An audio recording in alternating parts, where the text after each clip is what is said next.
Weekdays noon to 3 on ESPN Upstate. Warning. Man, check this out. Your unofficial Rob Brown lockdown.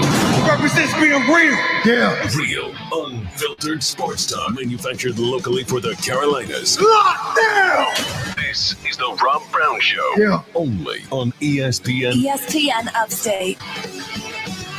Boys, girls, ladies, gentlemen, children of all ages, the big show is on the radio. This is ESPN Upstate. Hello, Upstate South Carolina. How do you do? What up?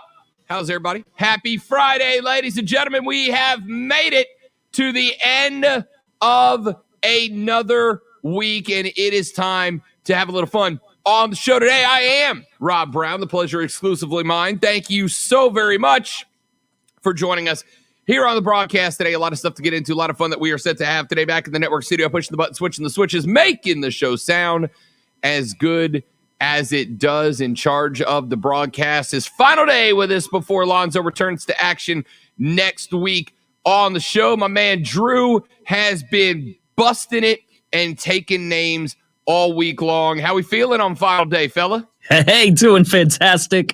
Man, I was going to say, thank goodness it's Friday, but I totally disagree. When you love what you do, you are happy to come into work to escape the responsibilities of life, which is exactly what I'm doing here right now, because there's a lot of other things waiting for me at the house. And I said, nope, the show's going till 6 today if it's up to me. So, Which means, of course, that Drew's girlfriend is not listening right now. That's what Absolutely. that sentence means. Because Drew, I don't think I'm stepping out here because you said it on the stream, but Drew is helping the lady friend move today and through the weekend, and decided that instead of helping his girlfriend, he'd rather hang out with us, ladies and gentlemen. I don't know if that says more about the girlfriend or just about how much fun he's having here this week. I'm just saying, no matter what you mean, Drew, I wouldn't let her hear that. Nope, she's not listening. Good. For your sake, good. It doesn't bother me, but for your sake, good thing. And I know she's not. I'll prove to you that she's not listening, because I can say, as the old quote goes, I don't have a girlfriend.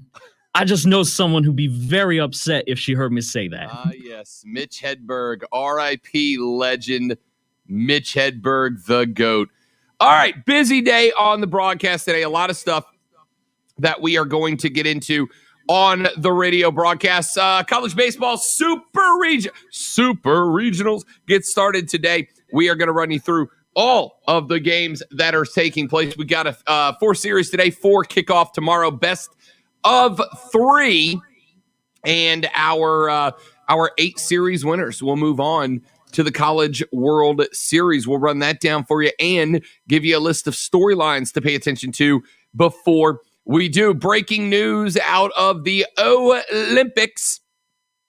The power brokers in charge of whether these things take place or not have spoken out. Look at Drew. Found it. Look at Drew. He did a little research and found our breaking news sounder. Well, It was really soft. Should I play that for those on the radio as well? Yeah, why not? I just did it over the stream. I'm sorry, so you could hear it. Okay, so you want to say it again? How does this work? You say it. So I will of course, in my best impersonation of a professional radio show host, I will say the key words, Drew. I will say them very loudly, boldly, with all of the seduction of Barry White and all of the influence of a famous news person whose name I can't think of right now. Al Roker. Yes, that's the very famous, respected news person that I'm going to go with. And then once I do, Drew, you will hit the breaking news sounder. Ladies and gentlemen, we have breaking news. Let's go. Breaking news on ESPN Upstate, powered by Odyssey.com Sports and presented by BetQL. Become a better sports bettor. Get smarter to beat the books. Download the BetQL app or visit BetQL.com today. NBC, bung, have announced that they will present 7,000 hours of coverage of the Tokyo Olympics this summer across 2 broadcast networks, 6 cable networks, and multiple digital platforms serving both English and Spanish language viewers. And here's why this is a story, and we're going to circle back around to this coming up in just a minute, but here's why this is a story. This is a story, ladies and gentlemen, for one reason and one reason alone. When the billions of dollars that are commanded by the Olympics on these networks say that they are very much going to host the Olympics, that is it. That's the big thing. That's the power broker, right? That's who's in charge. NBC saying they will carry the Olympics. That has significantly raised the confidence meter that these Olympics will be taking place coming up in a month and 13 days at this point. So we're looking at hovering around 42, 43 days before the opening ceremonies. We'll, of course, pay attention to that as we get closer. But NBC Universal says they are covering the Olympics. They've already sent over some of what needs to be in Tokyo in order to put these games on the television. We'll address that further as we get closer to the start of the 2020/1 Summer Olympics in Tokyo. But, Drew, we got to get the show started, big dog. Let's do lunch. This is a very nutritious lunch. All the food groups are represented. You guys are here. What in the wide, wide world of sports is going on here?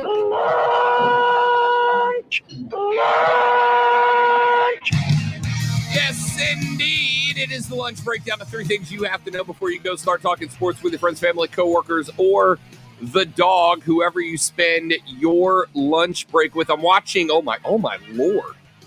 Yo, I'm watching the Vanderbilt ECU game, all right? Super Regional game number 1. ECU batter number 3, Drew, just drove a long fly ball out to left field. And the Vanderbilt left fielder, and if I'm lying, I'm dying, Drew, the Vanderbilt left fielder has a baseball glove that is the size of, like, the entire state of Texas. It is the biggest baseball glove I have ever seen in my entire freaking life. I just took a picture of it.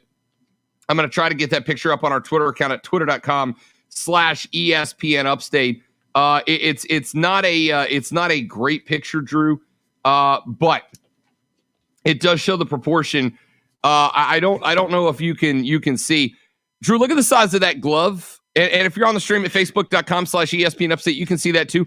Look at the size of that man's baseball glove compared to the rest of his body. Okay, even I could play outfield now. Bro, wow. The glove is as big as the logo on his shirt. The glove is bigger than his head, like dramatically bigger than this man's head. I'm not kidding you. It's the biggest baseball glove. Like, you ever seen those old cartoons where Bugs Bunny will be playing left field and there's a fly ball and Bugs Bunny's glove is like the size of the state of Delaware? That's what this cat's glove looks like. Hamburger helper glove. Yes, that's exactly right. It's the biggest damn glove I've ever seen in my life. All right, the lunch breakdown, the 3 things you have to know before we go start talking sports with our friends, family, coworkers, or the dog. Yesterday, the world got talking as Heather Dinich of ESPN reported that there was a proposal on the table to expand the college football playoff to 12 teams.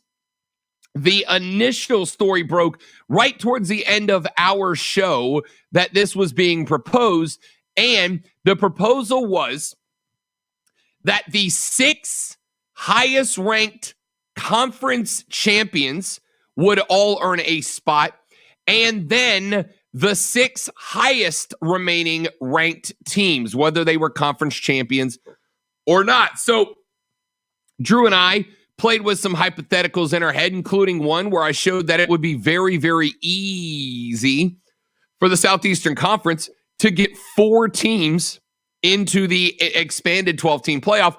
But I also went on to tell you that ultimately that didn't bother me. It didn't bother me because for the first time, the other conferences, including the non-Power 5 conferences, would have the ability to show up in the playoffs and prove that they belong there as well. Welp, Now we've gotten some more details, ladies and gentlemen, including one aspect of the proposal that would say that the opening round of games and likely the second round of games, Drew, would take place on the campi of the higher rated team. So the second element that has to be considered here is that the top 4 teams, Drew, the top 4 teams would receive a first round bye. The bottom 8 teams would play a first round game.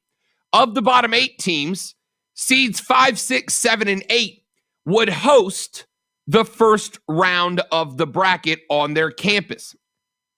Now, this was not officially announced yesterday, but the theory is that the second round of games would then be hosted by the 1, 2, 3, and 4 teams. So that all 8 teams in the top half of the 12-team bracket would be eligible to host one home game in the playoffs before they moved on and into the next round. But there is one exception to that.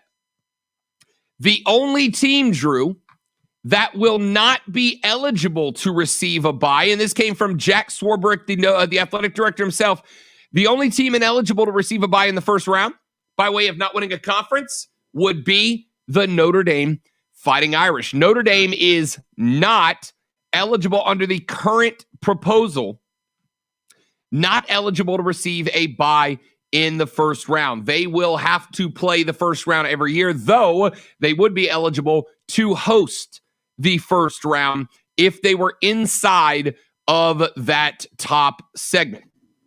So Notre Dame, by not being able to win a conference championship, Drew, and this is the price they decided to pay by remaining as an independent, they would not be eligible to win a conference championship and be one of the highest 6 ranked conference teams unless they join one down the road. Therefore, their only option is to be ranked inside of the remaining 6 at-large spots reserved for non-conference champions that are the 6 top highest rating teams that are not conference champions. So now we know that for sure. There are some other criticisms and some other critiques that we will evaluate as the show goes on. But Drew, I was a little bit taken aback yesterday by the number of people who are like 12 teams is going to ruin college football. And when I ask why, their answer is that's too many teams. And when I ask why, I have yet to have someone provide me with a good argument as to how 8 is good, but 12 is just too many teams. I don't get it. I'm trying to rack my brain. I am one for a good argument, but as I've learned throughout this week, it took me a while at the beginning of the week, I guess. If I have an argument, I better come on really strong because I will be put in my place from the great Rob Gronkowski. 12. Okay, so just to play fair. Coastal Carolina. Time out. I want you to finish that. But I need you to know, and this blows my mind, Drew, I have never thought of Rob Gronkowski as a nickname. That's brilliant. I'm the big Rob Brownski. Oh, okay. But so wait, I said it wrong. So you just stumbled accidentally into Rob Gronkowski. I thought that's what you went by, but I said it wrong. I got you. You're brilliant. No, you're brilliant. You're brilliant. In fact, I'm changing the Skype name to represent that at this point. All right. Okay. Carry on with what you're saying. I'll try to play fair and speak for those who want to voice an argument. So this year, number 12 was Coastal Carolina, who was 11-0 with a Power 5 win over BYU. Nope, sorry, not Power 5. A big win over a top 25 BYU. So if you're trying to get them into the playoffs and you only had 8 teams, you potentially knock out Iowa State, fine. Indiana, that's fine. Cincinnati, who was also undefeated at that time. Yep. You can't knock them out. Texas A&M and Oklahoma are surely better with 2 losses. Florida had 3 losses and would be the biggest whiners who would be left out. But 12 teams maybe have been too many in the past. But these little teams are rising up. They're rising up. I just can't find an argument because the greatest sports and the amount of viewership always happens during the NCAA 64 team bracket. It's not too many. The more football we have, the better. And that is already the model that we're starting to follow. I can't speak for those who have a valid argument. They better call in now. All right, we're going to come back to that later on in the show, but we got to burn through the last couple of items before we get there. Item numero dos, the Carolina Panthers. We talked a little bit about this with Rashad Beard yesterday, but some comments that I found very interesting out of Matt Rule and the Carolina Panthers yesterday. They were asked, what are they doing to improve Sam Darnold? Sam Darnold last year, outside of the pocket, was one of the most inefficient passers in the National Football League. Well, Matt Rule and his coaching staff believe now that they know, at least to some degree, why that is. And what are they working on? Footwork.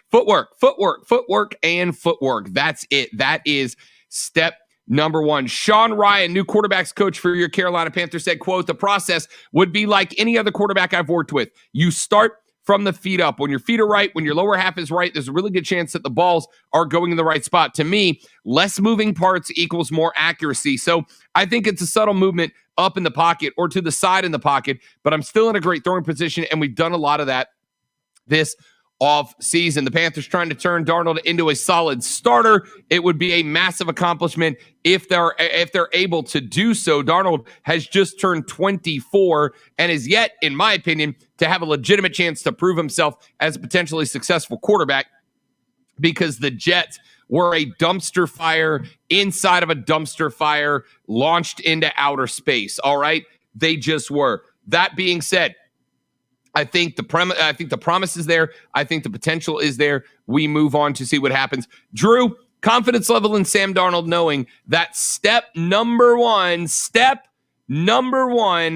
for the Carolina Panthers there is to teach Sam Darnold like the stuff you learn as a middle school quarterback.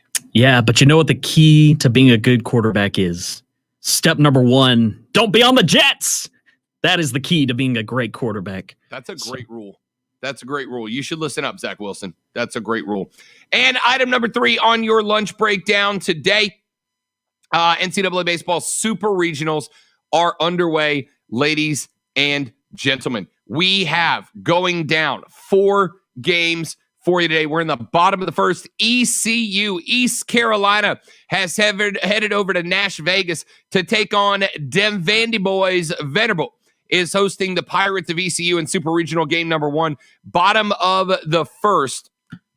And we are scoreless thus far. On the ECU side, just 1 ball put into play in the first inning, a pair of Ks, and a fly out to left. Over on the other side, Vanderbilt has 1 down and a runner on first as of right now. They are trying to get him over into scoring position. A 2-2 count with the runner for Vandy taking a massive lead. He will not go. Big cut there. Williams on the hill for ECU, bringing heaters at the 99 mph level so far. Crowd looks pretty relatively split. Good ECU crowd in attendance. Coming up at the end of the show at 3 o'clock this afternoon out in Lubbock, Texas, the Red Raiders of Texas Tech will host Stanford. Tonight, 6 p.m. out of the ACC, NC State were the unlucky bunch that drew a trip to Fayetteville, Arkansas to take on the number 1 team in the country, the Razorbacks, who were a home run factory in the Fayetteville Regional. And at 9 o'clock, the SEC's Running Rebels of Ole Miss will travel out to Tucson, Arizona. Standing on a corner in Tucson, Arizona, such a fine sight to see. It's a Rebel, my lord. The Ole Miss Rebels taking on the Arizona Wildcats. That one's going to be at 9 o'clock tonight. Later on in the show, I'm going to share with you, a handful of storylines that I am very much looking forward to following in the Super Regionals. And, if you're somebody who likes to have a little bit of personality in your baseball, then I'm going to give you some coming up later on in the show and why you should care about sports best postseason. That's coming up later on in the show. We got to take a break. When we come back, college football expansion talk got hot and heavy yesterday on the show, ladies and gentlemen. We revisited along with what we learned last night. When we come back, I'm Rob. He's Drew. This is ESPN Upstate. The Rob Brown Show. Listen on your Amazon or Google smart speaker. Just say...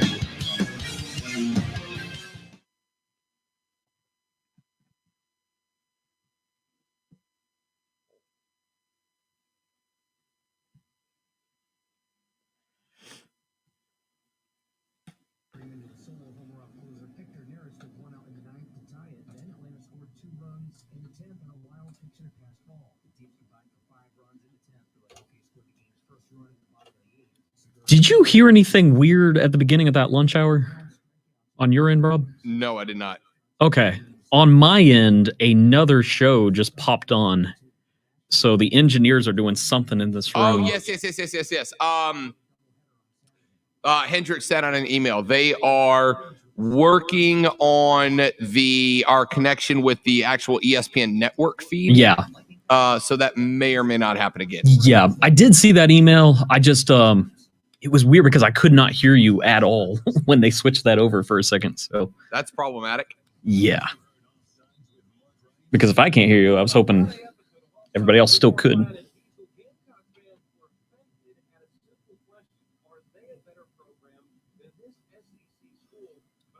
Keegan, did you get your tickets for tonight, pal? Did you get your tickets for tonight? The Riot and the Rabbits. It's going to be a good time. I did not actually get to see that game, Keegan, because I went up to the Swamp Rabbits game. I've got it on the DVR to watch it when I get off the air today. I have not heard good things.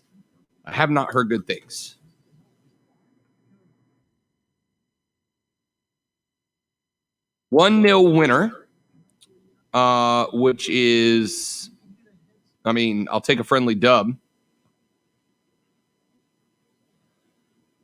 Kristen Press with her 100th career combined goals and assists. 40-game unbeaten streak.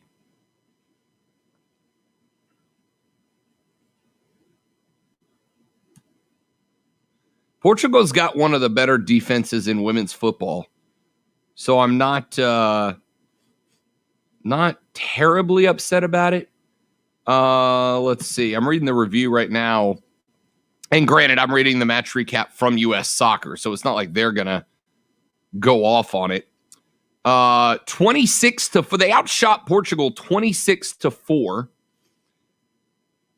Served in 32 crosses, 15 corner kicks. What Keegan, I'll ask you, man, what was disappointing about it? What was disappointed about it? Now again, I'm asking that not as like I disagree with you. I haven't seen the match, so I don't know yet. But it looks like they controlled the majority of the game, which is about as much as I can ask for, right?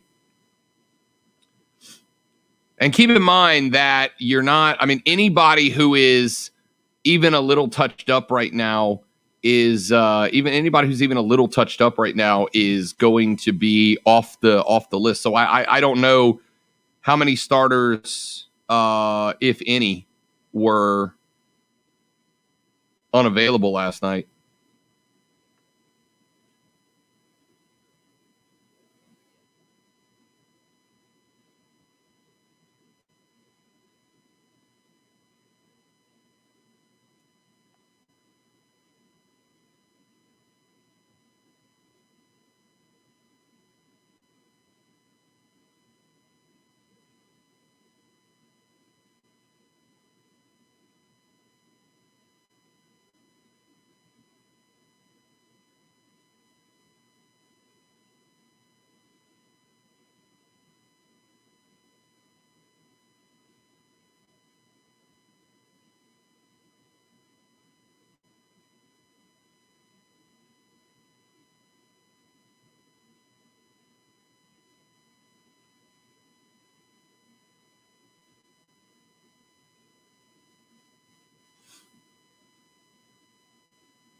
15 corner kicks, 1 on target shot, controlled the ball, but mostly outside the 18 mark.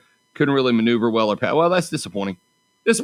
But at the same time, look, Portugal is. I don't have the rankings in front of me, but I would take a stab that Portugal is probably ranked inside the top 5 defensively on the women's side. Granted, I mean, you still got to do better than that if you want to go to Tokyo and win a gold. But you're playing one of the better defenses. And again, I didn't see the starting 11, but I assume you probably had at least a couple of consistent starters not playing as they prepare for qualifying coming up. At least I hope so. I'll watch the match. Actually, I will not watch the match after the show because I'm going to go back up to the Pro-Am this afternoon. 15 seconds. 10-4.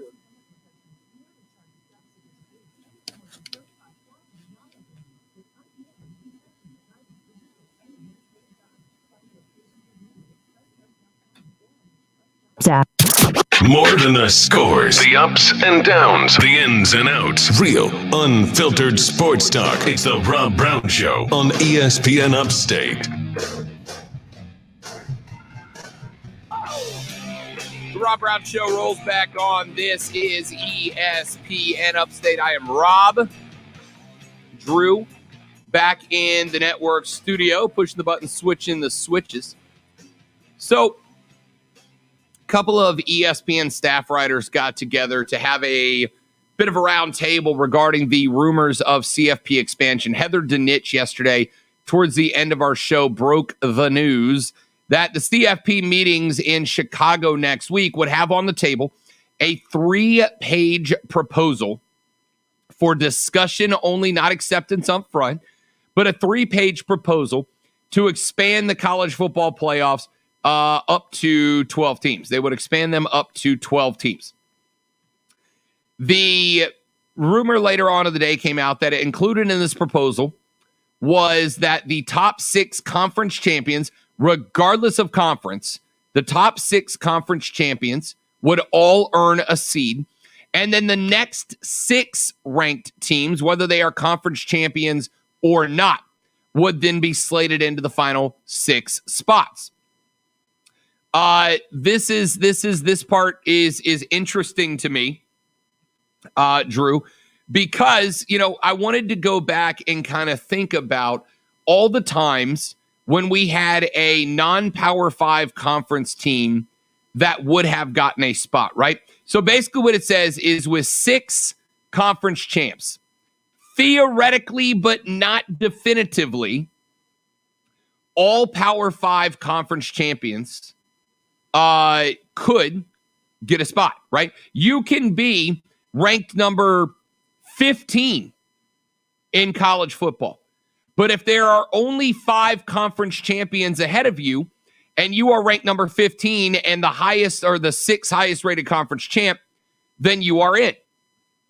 That would have put in over the past years a number of smaller conference Mountain West style schools, Big East style schools that would have been right behind P5 as the 6th highest rated champ. And it does not guarantee Power 5 conference champions anything either.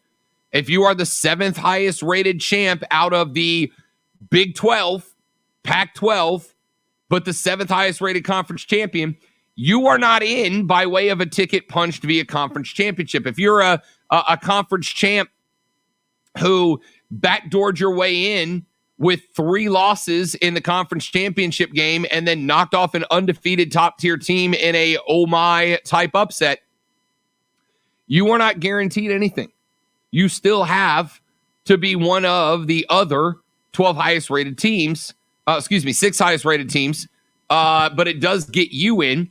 If you win that, you are in, maybe, but only if you're one of the 6.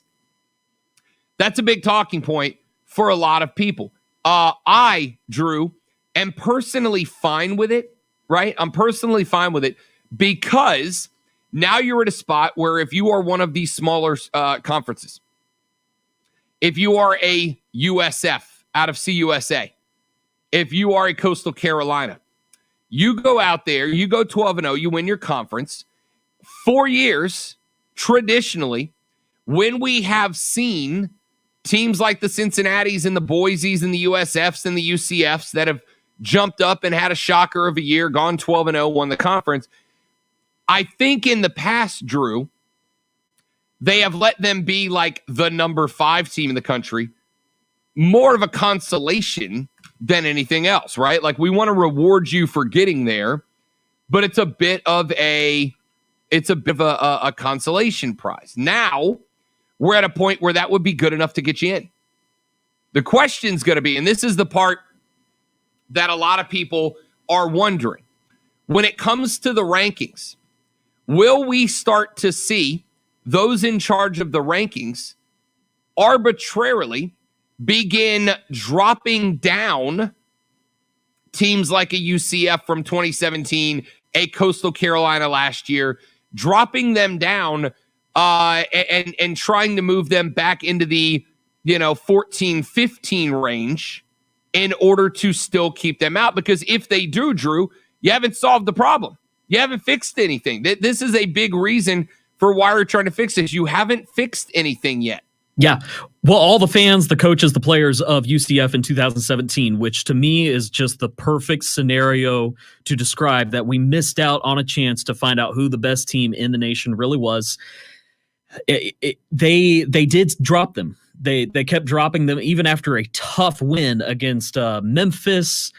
There were others on the schedule that were tough. I mean, even Army that year was surprisingly tough, and they just beat them soundly, and nobody was paying them any attention, because when you start out the season and you work your way up to number 18, that's good enough for a lot of people's minds. Wow, look at them go, and the people who did the rankings kept them there, purposely kept them there, and no one was listening to the screams because it was too far from number 1, number 2, number 3, number 4. Now, it's going to be close enough.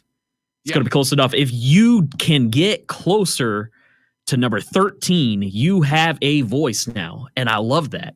I absolutely love it. If they go through with it. Now, on that round table, they asked a number of ESPN college football experts what their most skeptical position was of these expanded playoffs. Here's a couple of them. Jen Hale said, quote, "This system really doesn't address most of the biggest issues currently plaguing college football. The extra spots offer a lifeline to the group of 5 in Pac-12, but the SEC and Big Ten likely will ultimately benefit more.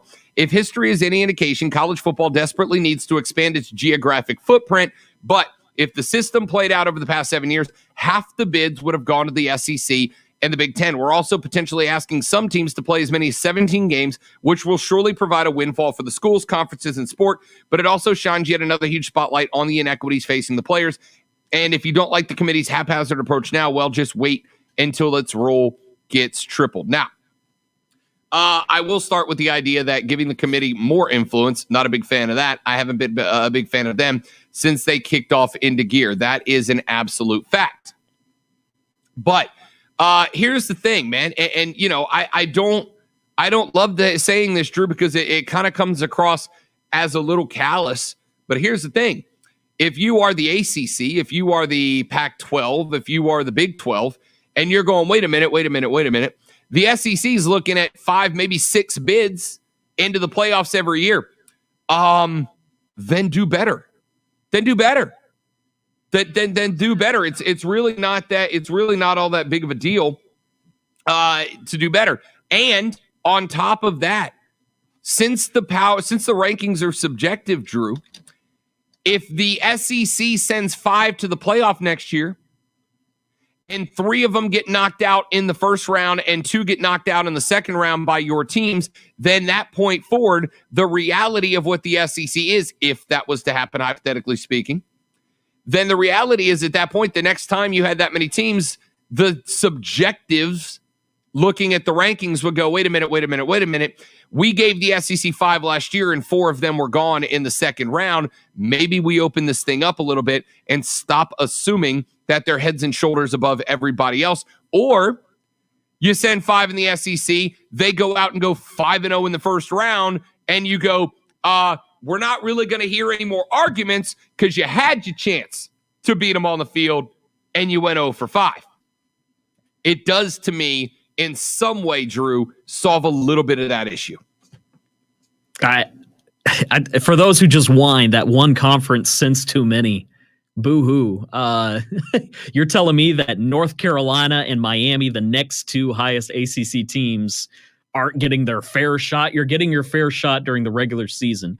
The argument that there's too many games, I'm really glad they didn't drop the championship game as in the conference championship games, as far as some people were discussing that as an option to get rid of some of these regular seasons. It is going to be a long season. Will be interesting.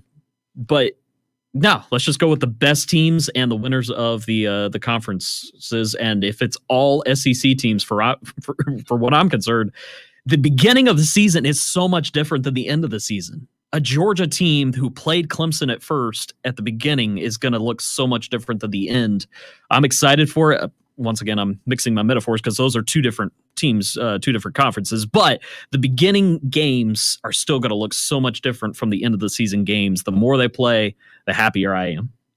Dave Wilson said, quote, will the selection committee have the guts to rank multiple group of 5 teams in position to compete, or will they still be afterthoughts pitted against powerhouses? Here's the thing. The P5 teams need to go out and prove themselves. No doubt about that, as Vanderbilt goes ahead 1-0 in the Nashville Super Regional Best of 3 Game 1. We are in the bottom of the second, and Vanderbilt has posted the first run on ECU. Gavin Wilson struck out 4 of the first 6 that he faced, but has now given up a single, a double, and then a sacrifice fielder's choice that led to the run being scored. 2 outs here for the Pirates. I gotta think it's this is something we're gonna. I don't think the way the rankings are gonna go is going to change all that much, to tell you the truth. I think the rankings the last couple of years would come out looking exactly the same way as they have in years past. And if we get multiple Power 5 teams, so be it. The only thing I would hate to see is if they arbitrarily see these things at the end of the year, and every year we get two non-P5 teams, and they're forced to play each other and eliminate one another, as opposed to giving them both a shot at taking down a big dog. All right, we got more we're going to talk about. And talk a little bit about what Andrea Adelson had to say. She had one complaint that I think it's one I've seen a lot. It's one I've seen from a lot of the folks out there in Radio Land, but I don't know if it's a good one. We'll address that next. I want your thoughts as well. Do you like the model of expansion that's been proposed? Or are you looking for something else? 844-GSP. ESPN. Text us on the Ingles Market text line at 71307. The Rob Brown Show rolls on after this. It's ESPN Upstate. The Rob Brown Show. Listen on your computer and tablet at ESPNUpstate.com.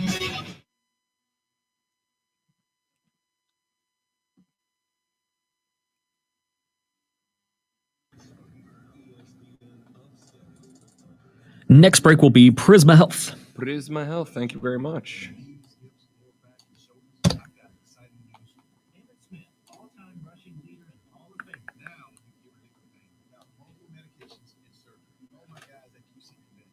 Drew, we got to get the show started, big dog.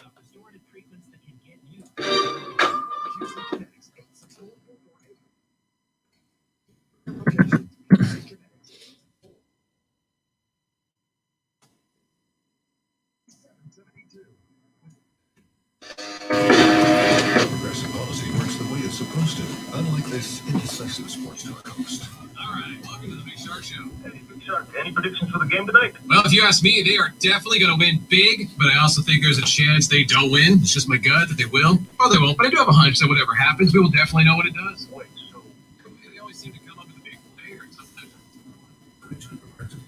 I'm like they're going to win. Or lose.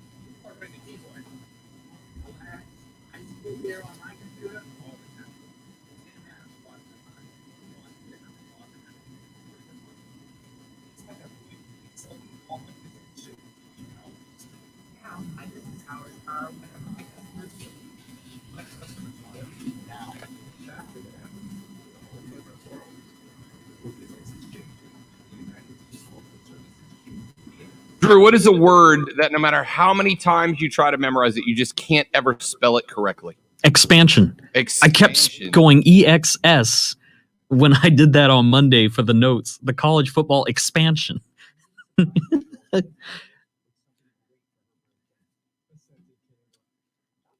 I cannot consistently spell the word convenient to save my freaking life. CONVENIENT. Okay. I spelled pterodactyl correctly. I always just type something in and let Google find it. I typed it and there was no change because I was looking for beer cans, ball clubs, just different animals and things. That was weird to spell that one correctly. That would be PTERODACTYL. No L. No L. No O is what I meant to say. Yeah. There's no O in pterodactyl? Uh-uh. I'm Oh, there it is. No, you're right. Okay, I was gonna say. Did you get it right? You're talking to a dinosaur nerd here. I was gonna use a lifeline there. Okay, well, I must have accidentally typed an O because I thought there was an A there, but no. Nope, you got it. Coming back in 20 seconds.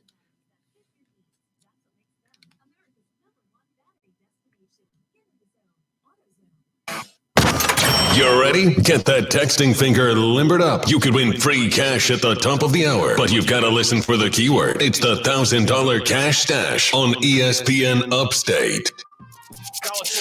Made for upstate sports junkies. These pathetic junkies? Come on, look at them. You eat sports like food every day. Get hooked on the Rob Brown Show, noon to 3 every weekday on ESPN Upstate. Did it again. I keep yelling over announcer guy when he's trying to tell you guys that the $1,000 cash dash word is coming up at the top of the hour. By the way, the $1,000 cash dash word for this hour is fly. F-L-Y. Fly, as in if I buy a ticket, if I win the $1,000 cash dash on ESPN Upstate, I might buy an airline ticket and fly down to the beach for the weekend. Fly, F-L-Y. Text that keyword to 72881 by the end of this hour for your chance to win a grand from the $1,000 cash dash on ESPN Upstate. And also, stay tuned.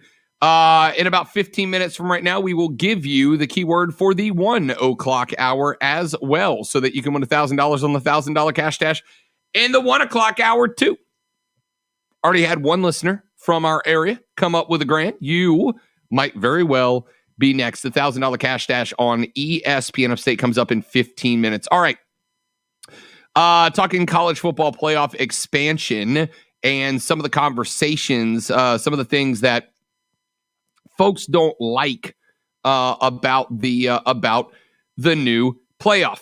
Andrea Adelson from ESPN said, quote, I have been an expansion proponent, but moving from 4 to 12 teams will do absolutely nothing to alter who will actually have a chance to win a national championship.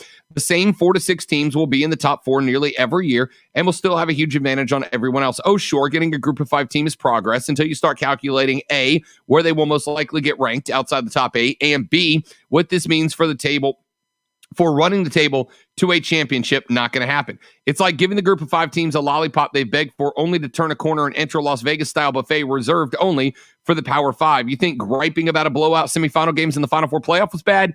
Just wait, end quote. Here's the thing. One of the things that always drives me nuts, Drew, is when people say, well, if you're going to complain about something, you better have a better solution ready to go. No, I disagree. I can know that something is wrong without having a great idea of how to fix it, right? And the analogy I always go with is this. If I go into a steakhouse, Drew, And let's say that I don't know how to cook a great steak. I do. I absolutely do. But for the sake of discussion, let's say I don't know how to cook a steak. If I go into the steakhouse and I order a medium rare steak, because if you order anything over medium rare, you're a communist. If I order a medium rare steak and they bring me out a steak well done, or as is more affectionately known, leather, if they bring me out a steak that is more well done, and I say to the young man or young lady who brought me my food, excuse me, I ordered my food medium rare, and this is well done. You know what the waitress or waiter does not say, Drew? Well, if you don't like it, do you have a better solution of how to cook it? No. No, I don't. But that doesn't mean this isn't wrong.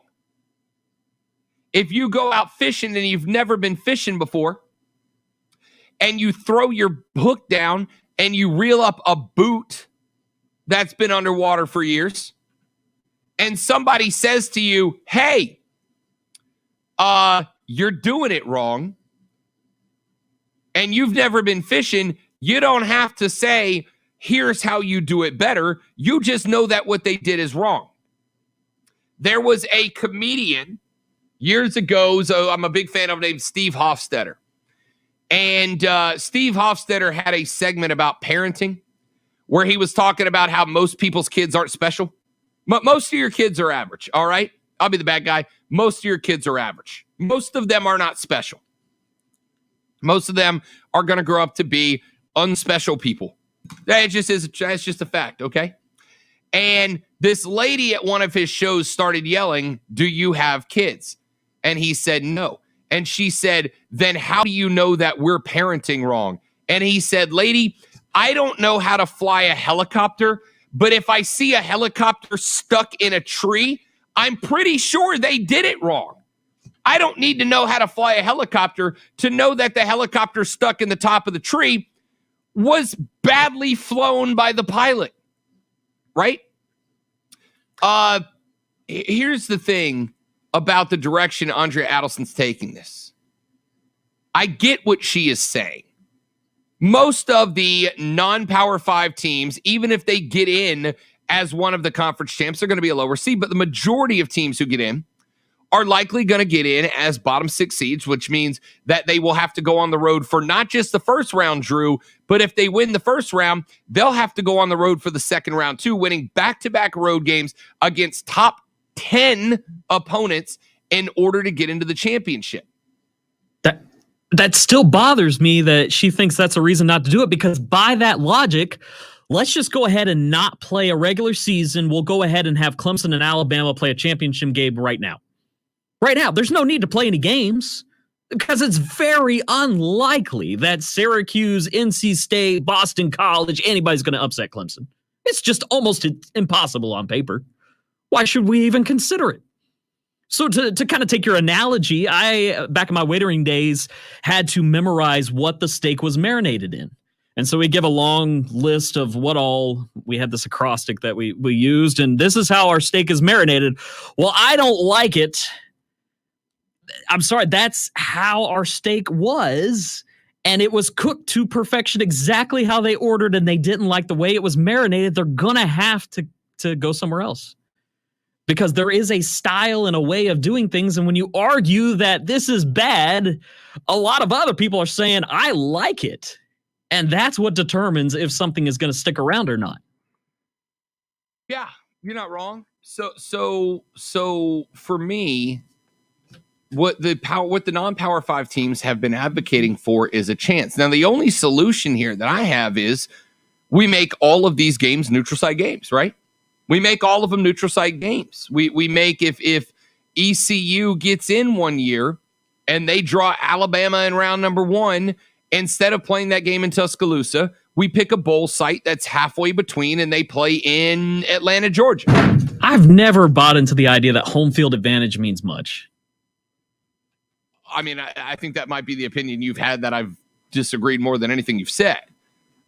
Drew, if you've ever been down to Bryant-Denny Stadium and sat in front of 100,000 stark raving lunatic Alabama fans on a Saturday night chanting along to Dixieland Delight.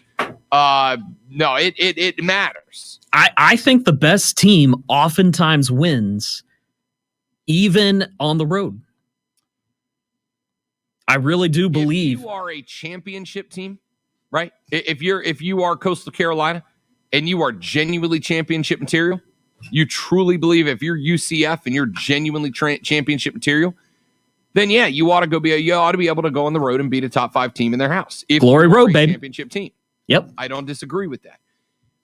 Making Power 5s and only Power 5s do that exclusively, right? Because I suspect we're not going to see many Power 5 many non-Power 5 champions make their way into the top 4. But even if they did, Coastal Carolina, the Chanticleers do not have a stadium big enough to host something like this. I mean, that's the pitfall. Good news is it ain't going to happen. The best football programs, the rich get richer. That's just the way it is. But for the team to walk into that stadium and be on that big of a stage is a big reward for those guys. That is huge. I understand it. And I get where Andre is coming from. We're way late. We got to take a break. We'll come back. We'll finish this conversation up before we head out into hour number 2. Coming up in hour number 2, my man Drew bringing his segment back, Beer Cancer Ball Clubs.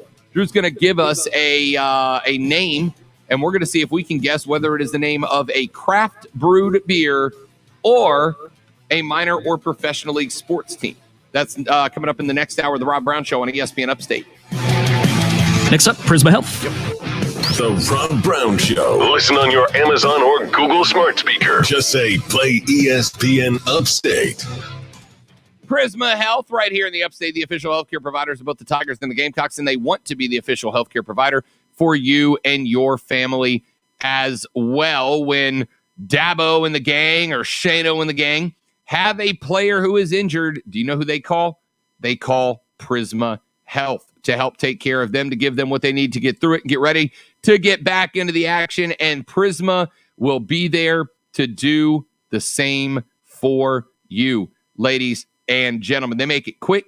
They make it easy. They make it convenient. They make it painless. They make it streamlined, and they make it secure so that when it's time to go see the doctor of your choice out of their more than 2,400 medical healthcare providers in their network, all of your information is right there at your fingertips. It is confidential, it's secure, but it's available so that you can make the best health decisions for you and your family that are possible. Go to their website to learn more about them. PrismaHealth.org. That's PrismaHealth.org. Prisma Health, the official healthcare provider of the Gamecocks and the Tigers, right here in the Upstate. It's Prisma Health. Man, I did run us late. Sorry about that. I'll get better next week. WORD Weather Center. Here's the Upstate's most trusted forecast on ESPN Upstate. Few scattered showers and thunderstorms this afternoon with mostly cloudy skies, a high of 87. Tonight, chance for rain and storms, a low of 69. Saturday, chance for storms, a high of 88. And Sunday, mostly sunny, high of 88. I'm meteorologist Jennifer Wojcicki on ESPN Upstate.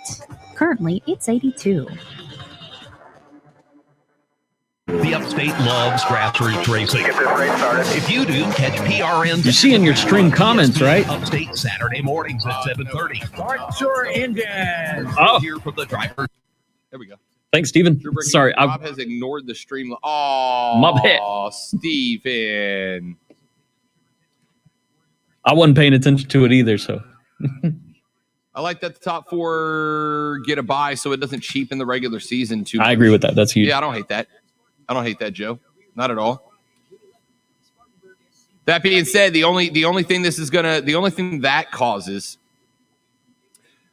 is good and darn well that you're gonna have 4 11-1 conference champions one year, and 3 of them are gonna get a bye and 1 is not, and it's gonna turn into who deserved it more. Because remember, based on what we think is happening right now, the top 4 not only get a bye, but they get to host the second round games as well. So not only will one of those teams get a bye, but on top of getting a bye, they will get to host. So if you are the 3rd 11-1 conference or 4th 11-1 conference champion, and you are one of the teams that don't get a bye, not only do you not get a bye through the first round, though you do get to host the first round, you got to go on the road to round 2 to a team that did get a bye.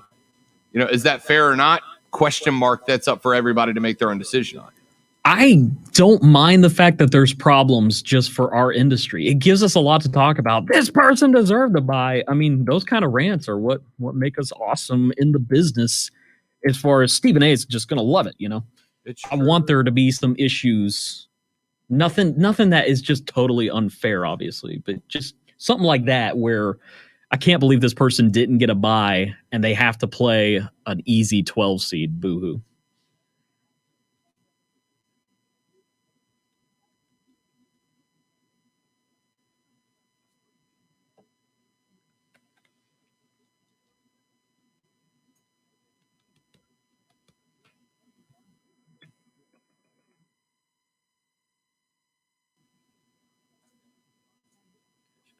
There.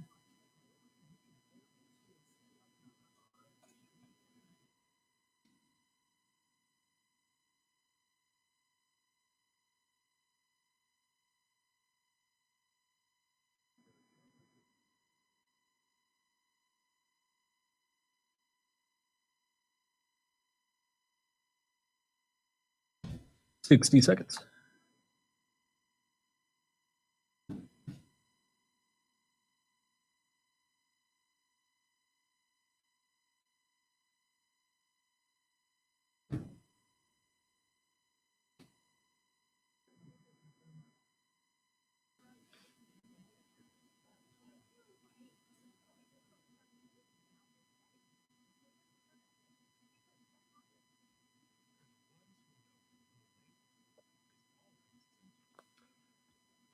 No, we had not gotten into it yet, Steven. But Keegan came in earlier talking about it.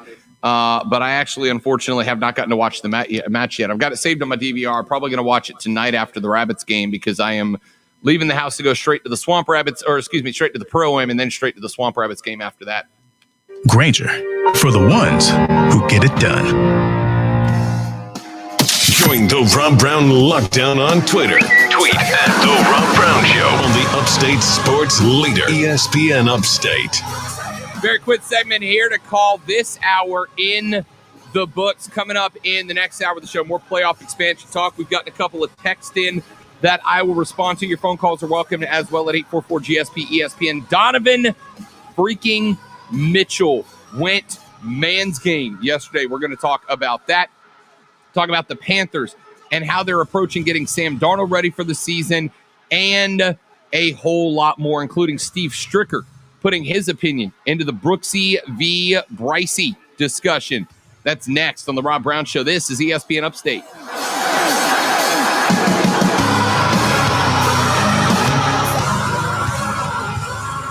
ESPN Upstate. WYRD Greenville. WORD Spartanburg. W249DL Greenville. W246.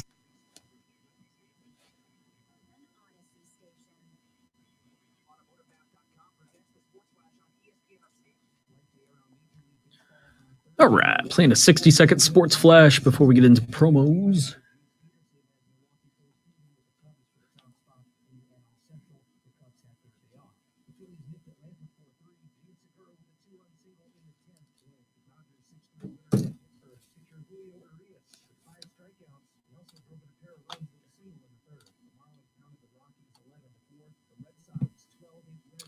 Say that again, Drew. I'm so sorry. I was checking my text I had just gotten about the Pro-Am. No worries. I'm playing the sports flash, so we're good on that. Just don't forget the cash word at the beginning of this next hour.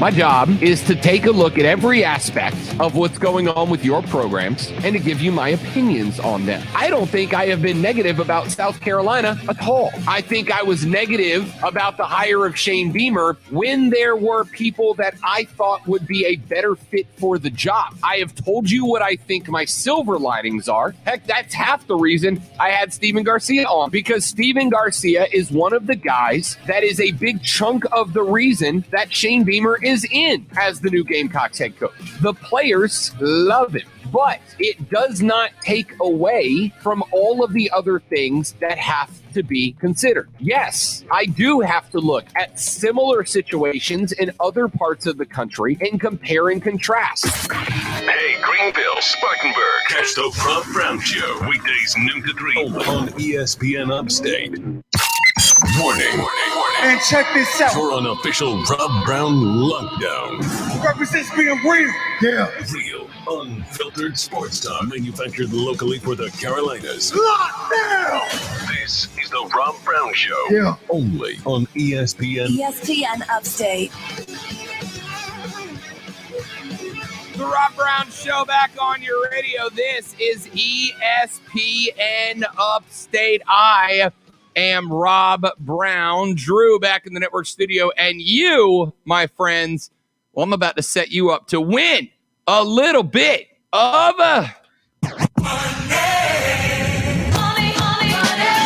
Let's win some money for you. What do you say? How about a chance at $1,000 might be coming your way if you are the lucky winner for this hour of the $1,000 Cash Dash on ESPN Upstate. The keyword for the 1 o'clock hour is viral. V-I-R-A-L, viral.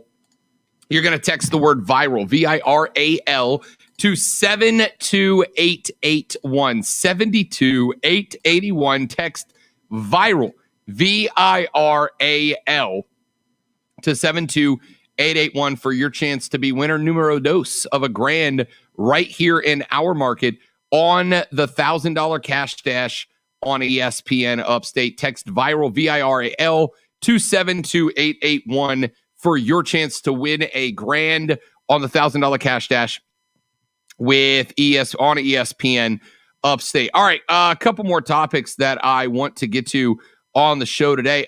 So I don't know how closely, Drew, you follow golf at all? You get into the PGA at all? No, I don't, but I was going to ask you about the BMW Pro-Am.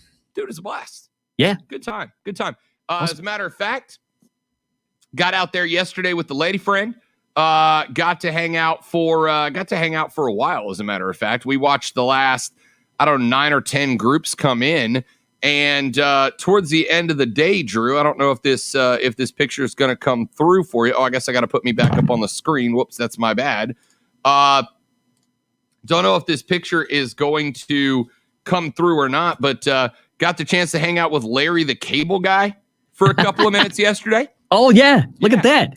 So, that's a great selfie. Yeah, man. We had a really good time. And I'm going to tell you this. And yet another example of how you don't judge people until you meet them. I'm going to tell you the truth, Drew. I have long been a critic of Larry the Cable Guy. I kind of took him as a bit of a hack.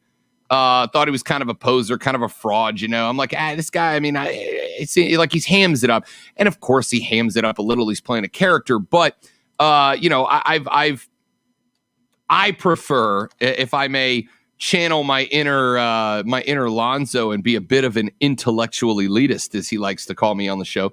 I prefer my humor to be a little more crude and a little more intellectual. All right. I just always have. Larry the Cable Guy was always kind of one of these guys that I'm like, it's just, come on.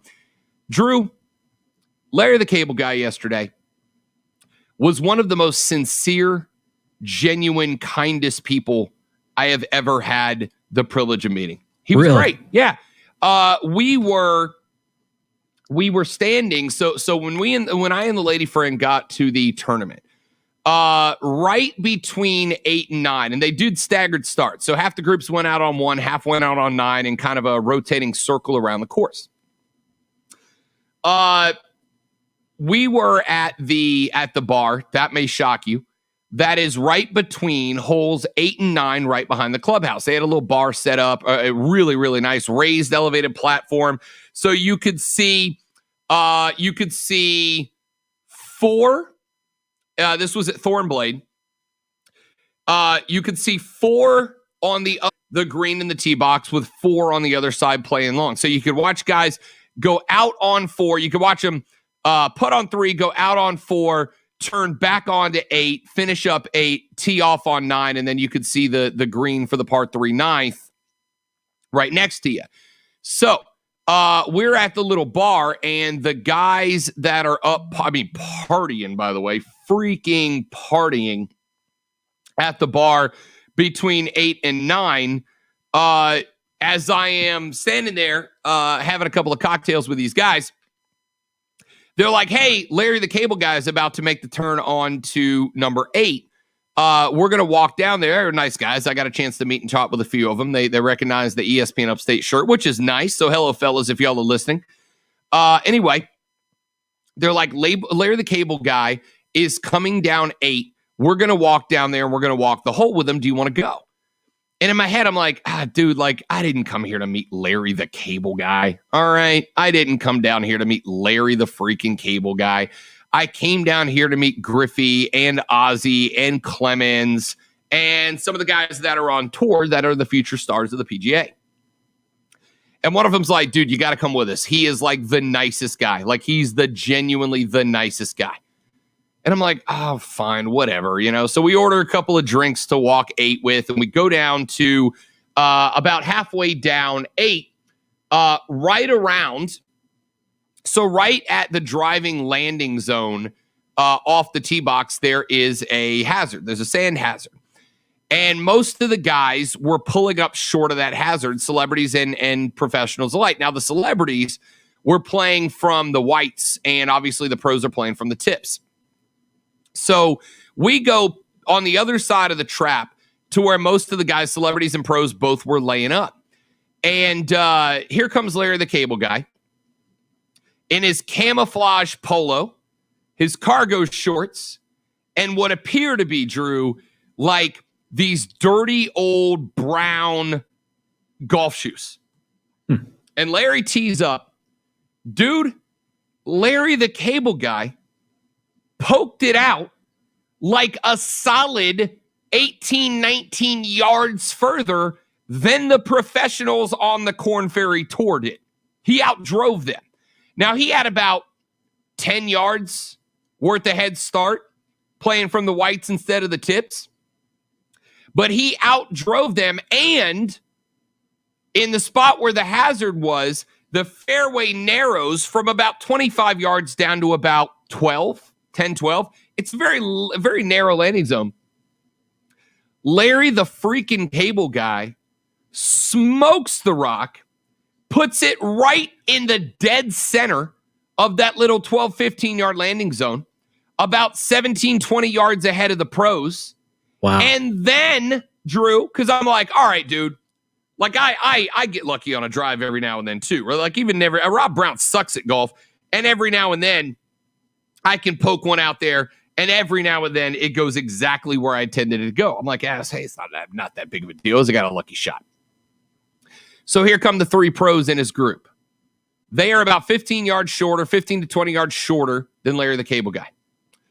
One guy goes left, misses the green off left. He's in the thick stuff. Second pro decides instead to go, now the flag's on the left and it's a very wide green. He decides to go all the way to the right side of the green to be safe. He's on, but he's about, 35, 40 yards away from the stick. Third pro, also short of Larry the Cable Guy, he hits. He ends up coming up short, and he's in the trap shy of the 18th, or shy of the 9th, I guess. Larry the Cable Guy steps up to his rock, Drew, puts this thing to 11 feet for birdie on the narrow part of the green. Man. Not only did he outdrive the pros, but then on shot number 2, he was inside of all of them and set himself up for a birdie putt. And when that happens, I don't care how you feel about Larry the Cable Guy. You are pulling for him to take the guts on a shot like that. Oh, And to see him finish. Whoa. Absolute stones from Larry the Cable Guy to try that shot. So, and was he like chatting the whole time in his voice? I mean, he's just talking while other people are trying to shoot. We're all he's not rudely, but like, so we are off the side of the hole. Obviously, we're about 10, 11 yards away from Larry the Cable Guy. And he hits his shot. It sets on the green. And I mean, there's probably 15 people gathered in total around the hole. You know, most everybody had left at this point because it's a little later in the day. It was hotter than the dickens outside. Most everybody had left. So there's, I think, 4 of us that are standing against the rope next to the hole when Larry hits a shot. And it goes, and Drew, I'm not like actively cheering for Larry the Cable Guy. Right. But I'm like, damn, that's a good shot. Like out loud. Because it was a good shot. And he looks over and he goes, yeah, I've been telling these fellas we're going to play another 18 today. Right? No big deal. And he laughs. And then we're walking down the green. And as we're walking down the fairway, down towards the green, man, he's just yucking it up with all the patrons. Yucking it up with all the folks who were there to watch this game play out. So then we get done. And we circle around and we're on the back of the green at 18. And Larry goes up. Now he misses his birdie putt by all of 2 feet. I mean, good putt. Finishes it up for par. Larry's team, bro, was, I want to say 3 over on the day. It's not bad for a pro-am pairing. At all. So anyway, like 3 over for the day. And we get to the walk from the 8th green over to the 9th tee box, which is that par 3. And as he walks by, and if you're not on the stream, you're going to want to get you want to join up on the stream because I'm about to show off another picture. I realize as I'm looking down at his brown dirty golf shoes that he's wearing, Drew. I don't know if you can see. But they are brown because they are painted as Toe Mater. Mater shoes. Yep. They were painted as Mater. On the left side of that shoe, you can see, I don't know if the glare's too bad, but you can see the Toe Mater Towing Company logo. Yes. And he's got Mater's mouth painted on the front of his shoe. Oh, it's I classic. thought he was just a redneck wearing some dirty old golf shoes. Nope. These are custom hand-painted Toe Mater golf shoes, straight from Pixar, wearing that he wore out there on the BMW Pro-Am course. So we get to the walk between, and ordinarily you don't bug the guys that are golfing when they're between holes, right? Like if you're going to interact, you let them finish up the hole. This guy and this woman who up in the bar with us earlier. He walks up, we're talking. He's like, yeah, I got to get my wife a picture with Larry. She loves Larry and she just likes the pictures. And she's like, yeah, I'm a Larry the Cable Guy, WHO word. All right. And anyway, she's like, yeah, I got to get a picture with Larry. She's like, Larry, I'm sorry to bother you. Can I have a picture? And he's like, yeah, sure, hun. Takes a picture with her. Another lady asks for a picture, take the picture with her. Guy asks for a picture, takes the picture with him. Guy asks for an autograph, signs it. He's doing all this while he's about to tee off for his final hole of the day. Signs every picture, takes every. And then one guy comes up after it's Larry's turn to finish up. He's like, hey, man, I got to tee off. Meet me off the green at 9 and I'll take a picture with you. Guys like, yeah, man, I appreciate it. So Larry tees off.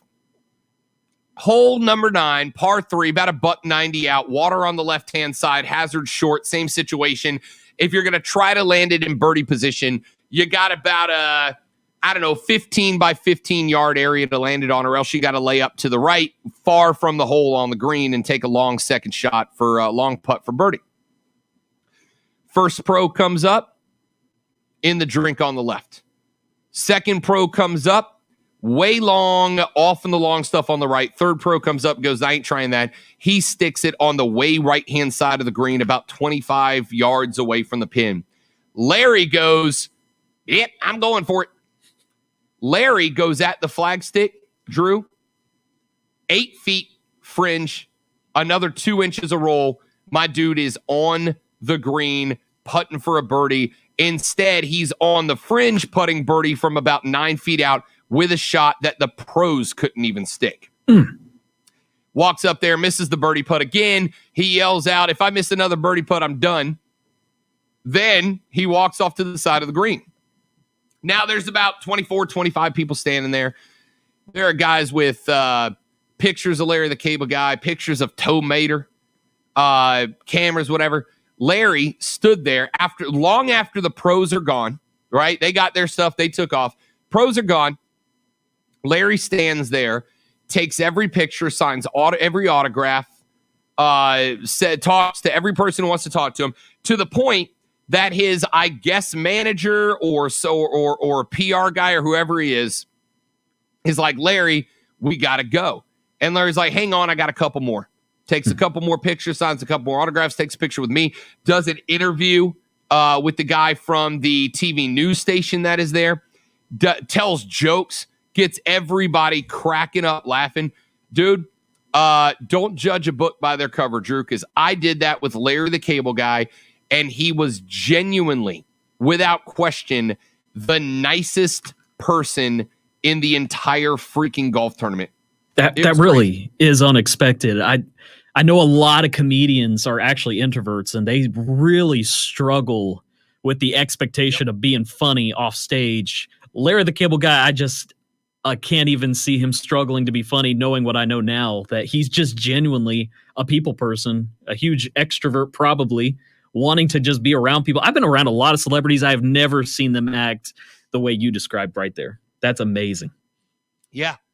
I don't know, man. It just kind of blew my way. And so here's the thing. I told you guys, and I'm having an existential crisis here. Drew, walk me through this. You get to be my therapist for a minute. I went in there thinking I'm hunting down Ken Griffey Jr. no matter what. Aren't you supposed to lie down on your couch there? Like, yeah, I've got my clipboard here. Yeah, really. I went in there thinking I'm going to hunt down Ken Griffey Jr. I have zero interest in meeting Larry the Cable Guy.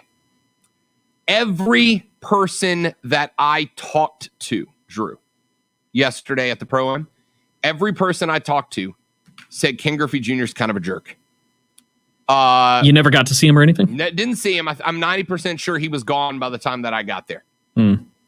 But everybody said he was a jerk. He didn't take pictures. He didn't sign autographs. And granted, celebrities and athletes do not have any form of obligation, that's nor expected, requirement or responsibility to do so, right? Right. They don't owe it to anybody.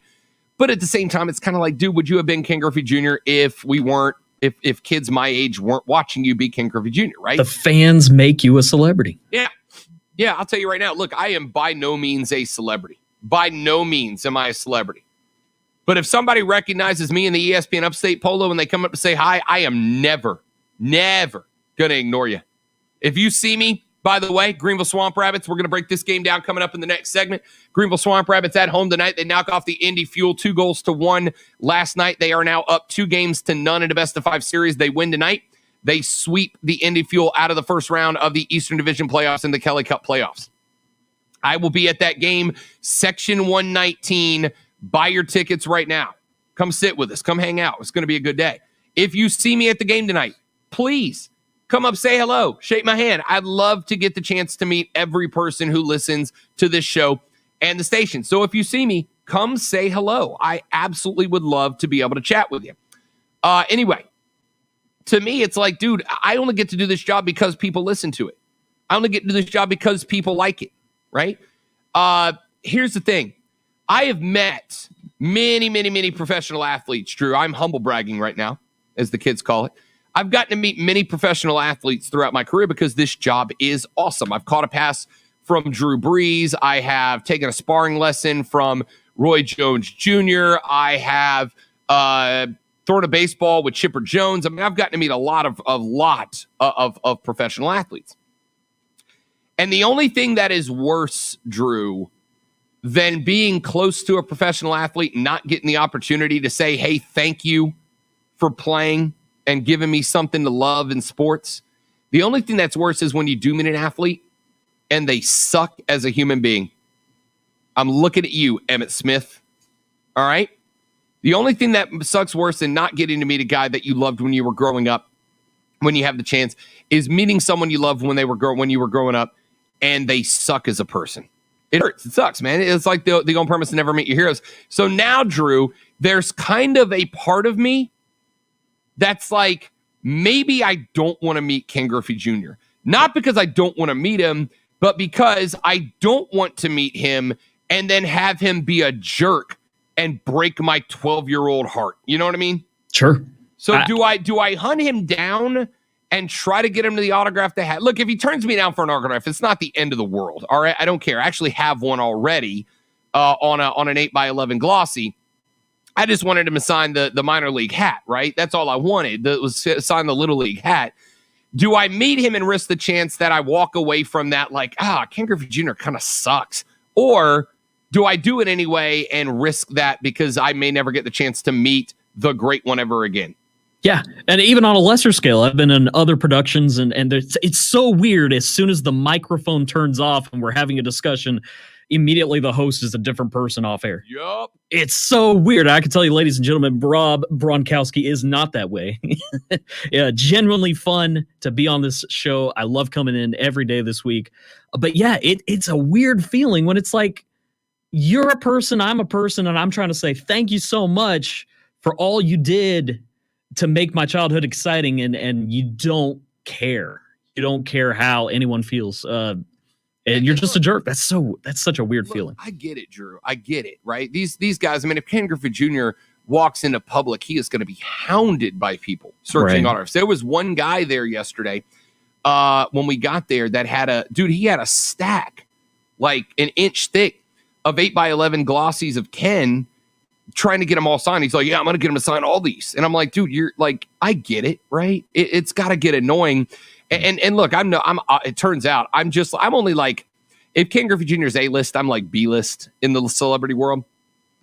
There has been one or two times where I've been out. This happened back in Florida where I was at a bar and I'm like hanging out with a girlfriend or the mom or whatever. And somebody comes up. And again, I will never turn away somebody who comes up to say hello. Not that I'm a celebrity, but you get what I'm saying. People know who I am because of the show. But I had one guy years ago who came up to me while I was at a bar called Shalimar Cheers in Shalimar, Florida. And I was having dinner with my mom. And I had a guy come up and he's like, hey, you're Rob Brown from the network I was on at the time. I said, yeah, man, it's great to meet you. It's nice to meet you. He's like, yeah. And this guy, Drew, as I'm having dinner with my mom, at a tiny little local bar around the corner from my house. She had come to visit. We were hanging out. He like pulls up a chair and he sits down and he starts grilling me about sports. Hey, what about the Braves? What about this? What about that? What do you feel about this? What do you feel about that? For like 8 or 9 minutes. And my poor mother is just sitting there like not talking, not involved, whatever. And I'm like, hey man, listen, I'm really not trying to be rude, but I'm having dinner with my mom.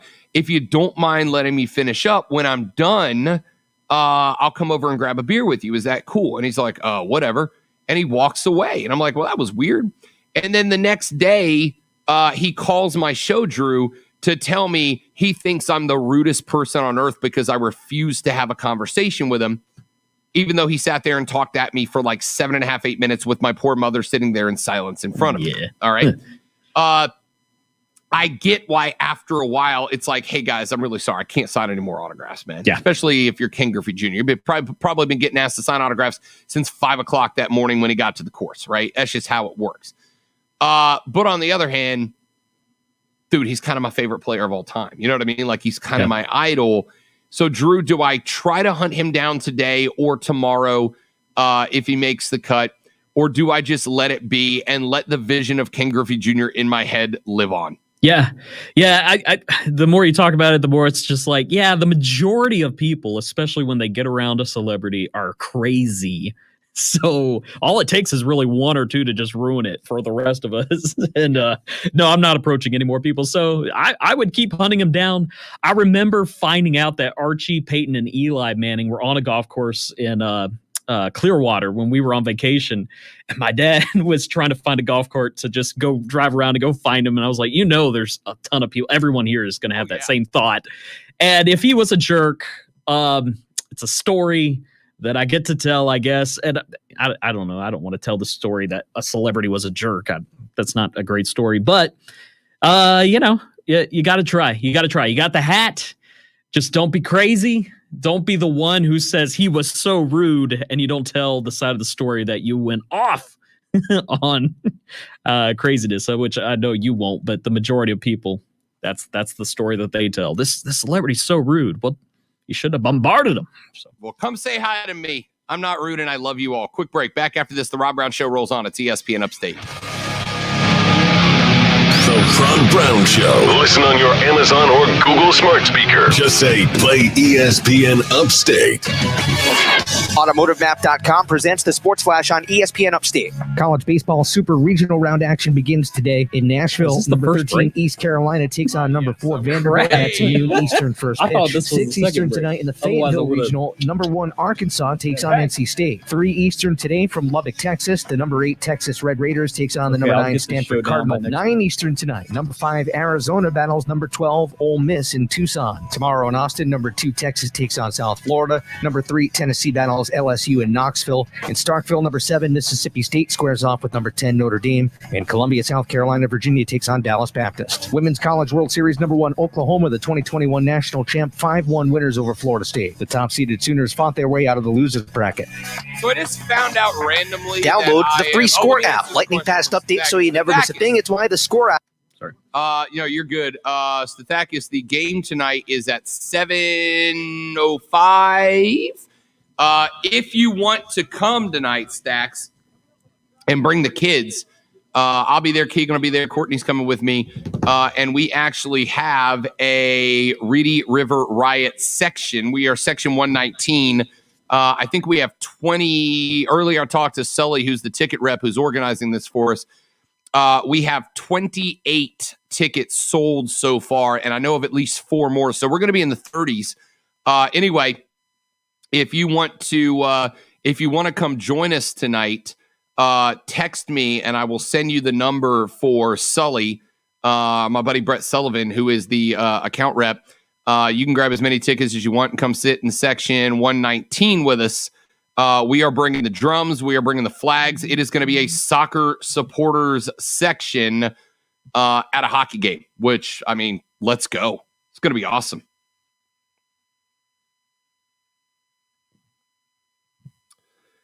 Drew, have you ever found that you have been, well, you're not on Twitter, are you? Are you on Twitter? Not really, no. I didn't think so. I found out randomly that I am blocked by Jen Sturger. You remember Jen Sturger?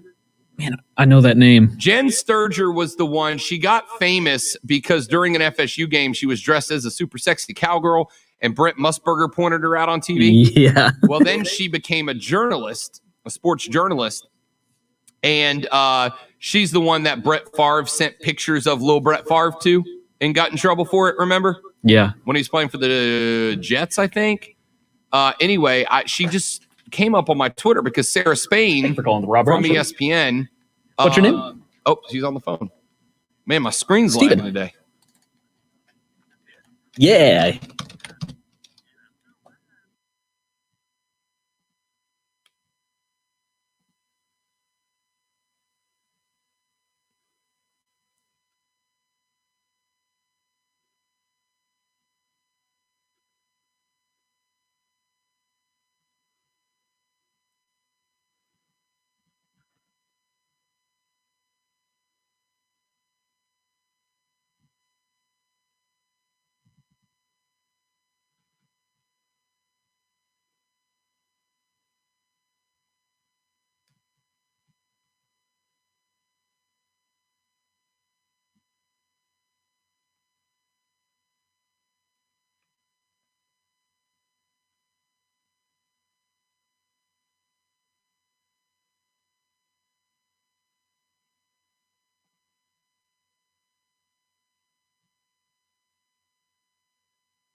Hey, Steven from yesterday called. Steven from yesterday.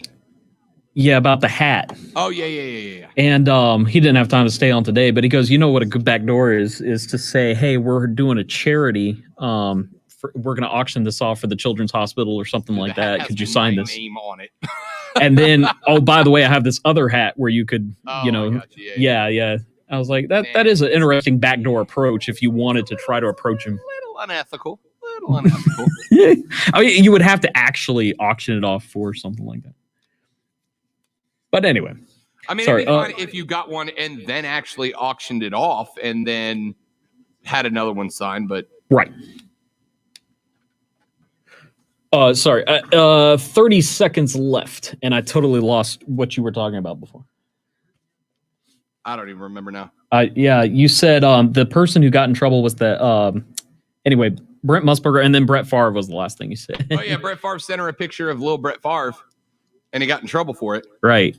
She popped up. So Sarah Spain, who hosts on ESPN After March show, mentioned her in a tweet earlier, and I clicked on her because I haven't followed up on Jen Sturger in years, and she has me blocked on Twitter, and I have no idea why. It's very random. He's not messing around. Real, unfiltered sports talk on the Rob Brown Show, ESPN Upstate. Jen Sturger has me blocked on Twitter. That's weird. Oh, yes, that Jen Sturger. You remember the FSU cowgirl who got into sports journalism, and then Brett Favre sent her a picture of his little Brett Favre and got in trouble? She has me blocked. I don't know why. Sarah Spain mentioned her in a tweet, and I clicked on her Twitter handle because I haven't checked in on Jen Sturgeon while I'll see what she's up to. And she has me blocked. Very weird.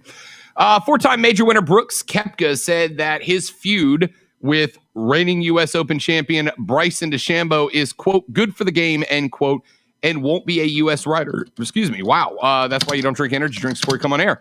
A Ryder Cup distraction before we get the next major tournament, Torrey Pines, next weekend, where DeChambeau will defend his first major title. They are playing, Koepka is playing in the PGA Palmetto Championship at Congaree, which replaced the Canadian Open that was canceled due to COVID-19. It is the last stop before DeChambeau defends his U.S. Open Championship next weekend at Torrey Pines. Well, we remember a couple of weeks ago, the video of Koepka being annoyed as DeChambeau walked past at the at the PGA Championship went viral. The two of them started barring at each other and jabbing at each other on social media. Koepka then offered a free beer for hecklers of DeChambeau that got tossed out of last week's Memorial Tournament. It has been an anomaly in the world of golf. I mean, we've had rivalries in golf, but they don't typically get to a point where you got guys openly feuding like these two have been doing. And, you know, look, it's good for the game of golf. I don't disagree. We talked to Savannah Lee of golflink.com yesterday, and she agreed. She said, look, it's bringing attention from people who want some smack talk, who want some jabbing back and forth to a sport that doesn't typically have that on the books. It doesn't typically have that on the books. And Steve Stricker, who is going to be one of the captains for the President's Cup, said that he wants it done. Koepka said, quote, I think it's good for the game. I really do. The fact that golf's on pretty much every news outlet for about 2 weeks pretty consistently, I think that's a good thing. It's growing the game. I get the traditionalists who don't agree with it. I understand that. But I think to grow the game, you've got to reach out to the younger generation. It's reaching out to a whole bunch of people. It's getting golf in front of people, end quote. And he is right. I have seen more golf in my timeline in the past couple of weeks than I have seen in years because of Bryce v. Brooks. And it's been fun.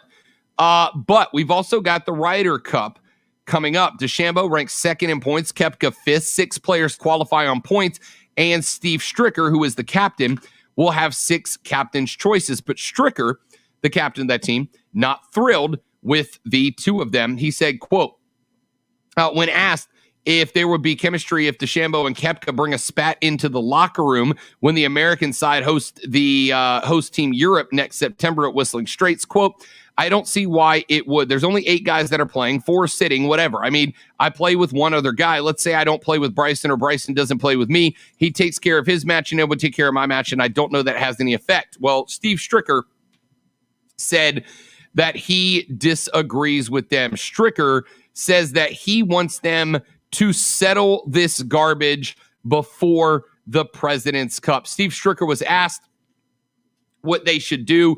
He said he has told Bryson and Brooks that their feud is making his Ryder Cup captaincy, quote, more difficult, and asked them to sort it out, quote, like big boys, end quote, before the Americans try to win back the trophy in September. Stricker said, quote, yeah, it's not making my job any easier. You know, I haven't talked to either one of them, but we'll have to at some point. We'll see where it goes from there. Hopefully they can put their differences aside for a week, be big boys, and come together as a team. Obviously, I probably wouldn't pair them together, but as the team room goes, you want everybody on board. You can't have an outlier or outliers making trouble for everybody else, but I'm sure they're big men and they can put their differences aside and go from there.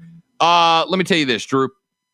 I'm not worried about the President's Cup at all, and I'm not worried about the President's Cup for one reason and one reason alone. I'm not worried about the President's Cup very simply because this feud, as much as I'm loving it. We talked about the Paul Mayweather fight the other day, and Drew called me out and said, how are you not a fan of this, but you're a fan of professional wrestling where all of the rivalries are literally nothing more than written stories by writers and actors? And it's fair. That's what this is. That's what this is. See, because before the season started, the PGA Tour, Drew, and I don't know if you know this, the PGA Tour set aside a $40 million pot. $40 million pot. And basically said, we are going to divide this $40 million up between the players who generate the most interest in the PGA Tour.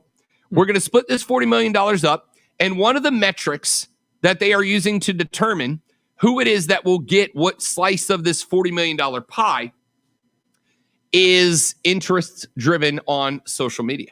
The more clicks, the more likes, the more retweets, the more quote tweets, the more favorites, et cetera, that you get, the more that $40 million you're going to get. Well, ladies and gentlemen, tell me another golfer not named Brooksy or Brycey that has driven interest in golf on social media the way that this rivalry has. The only other guy is Phil Mickelson. Yeah, that's true. That kind of competition reminds me of what we did in college. We would have those incentives to try to get people to listen and our sales and all that stuff. That's really funny. These professional golfers, that's not my job to tweet everything out. But I'll tell you who called this out back when I produced the Mark Ryan show. He was saying, we need a villain. We need more trash talking in golf. And I was like, come on, Mark. It's a classy game. It's the game where we all clap for each other. When is that actually going to happen? When is that going to happen? And here we are. Wow. Yep. Did not see it coming. By the way, I said the same thing. Really? There's very few things Mark Ryan and I agree on. That was one of them. Wow. We need a back. It's one of the reasons I like Bryson DeChambeau. He's the Ric Flair of professional golf. Originally, I disagreed, but here we are. Yeah, that's amazing. He's the Ric Flair of professional golf. Bryson DeChambeau stepping up to play the role of Hulk Hogan, coming to save traditional golf from the bad guy. And here we go. And it's great. It's fantastic. I love it. I love every second of it. It is fantastic. But again, it is scripted. In fact, I'd be willing to bet to some degree. I mean, listen, I don't think Brooks Koepka likes Bryson DeChambeau. I don't think Bryson DeChambeau likes Brooks Koepka. It's coming from a place of authenticity, which I appreciate. Every now and then, even in professional wrestling, you get guys who genuinely, really in real life, don't like each other behind the curtain, and then you put them together in a feud, and it's a little more real life than a lot of them are. I don't think these guys like each other in real life, but the point that I'm making is both of them know that they may not like it. It's kind of like the Paul Mayweather thing. Kind of. This is more like reality television. Like these are actual people fighting, but you set it up and you encouraged it to get it on film. I agree. That's a fair comparison, Drew, right? If you take, 11 men, 11 women, $1 million, and only one can take it home. If you set that up, those guys are going to genuinely compete with each other to win, but then the producer's going to step in and go, wait a minute, why don't we tell person X that person Y slept with their girlfriend last night and dice it up a little bit? You know what I'm saying? That's right. That's what this is. Brooksy and Bryce, you're going, hey, man, look, I don't like you, you don't like me, and we're competing with each other, no doubt about it, but what do you say we go at it on social media, see if we can't get another chunk? Maybe we both get an extra mil out of that 40 for driving some social media interest. That's what's happened. And it works. And it works. It works great. They're getting it done. I'm not worried about the President's Cup because when it comes down to it, both of those guys slap the American flag on their chest and try to go win a tournament. It's not like either one of them is going to go, well, I'm going to go out there and I'm not trying to beat the Europeans. I'm trying to beat Brooks. I'm trying to beat Brycey. No, they're going to try to win it for themselves. Yeah, I agree with Steve Stricker. I probably don't put them on the same team unless there's just no other options. But I'm not really that super worried about it, to tell you the truth. I'm just not. Let's take a break. We'll come back, get back on the clock. I'm Rob. He's Drew. This is ESPN Upstate. The Rob Brown Show. Listen on your computer and tablet at ESPNUpstate.com. From the Ingalls Market Studio, this is ESPN Upstate. 97.7 FM Greenville, 97.1 Next break FM Spartanburg. is QC Kinetics. Okay.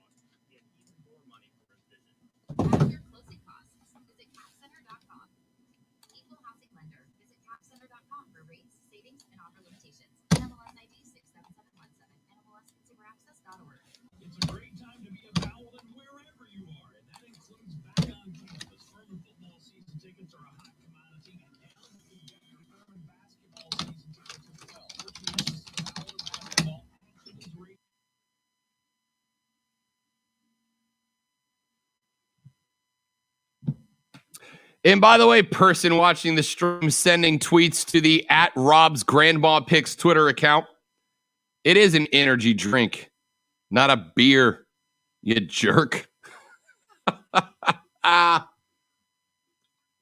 You know, Drew, you burp on air one time and it becomes your legacy. Is it worse than like farting? Yeah, I mean, if I fart on the couch, you can't hear it. If I burp on air, but if you heard it, hears it. But if you heard it, if this microphone picked up a fart on air, I would need to see a doctor after the show and probably change shorts. Be pretty bad.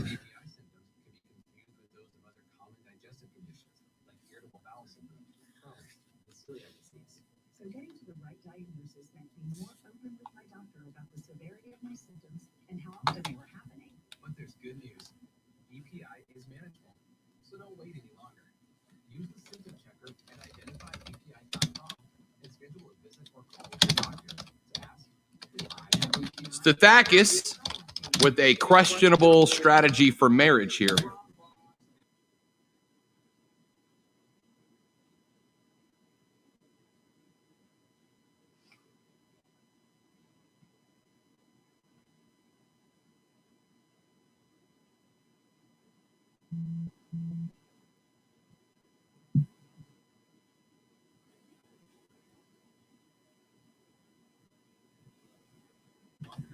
Let's see. I'm coming up with a podcast description. Once again, that was the Palmetto Championship at Congaree that you were just discussing. Yeah, but you can label it with like Brooks versus Bryson. Will it impact the President's Cup? Okay, because that's the Congaree was just more of a mention. Kagan, the questionable strategy, Stacks, the questionable strategy was the yes she gave to the first question you had to ask before you even got there. Will you marry me? But thank you very much. Be here all week. Try the veal. 30 seconds.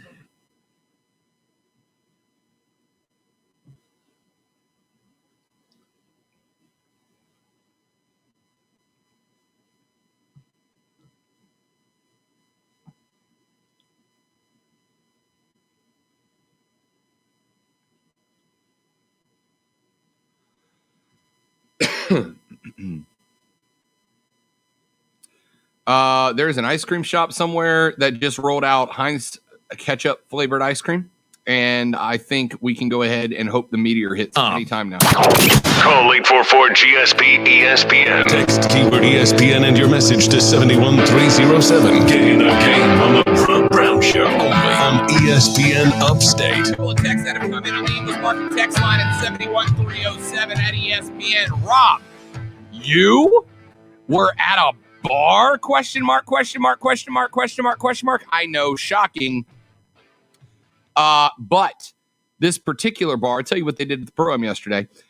This particular bar made a drink called the Bump and Run, which was Tullamore Dew whiskey poured over ginger ale with a drip of lime juice. And it was fantastic, ladies and gentlemen. Yes, you can find Rob Brown at a bar here and there. I am an adult.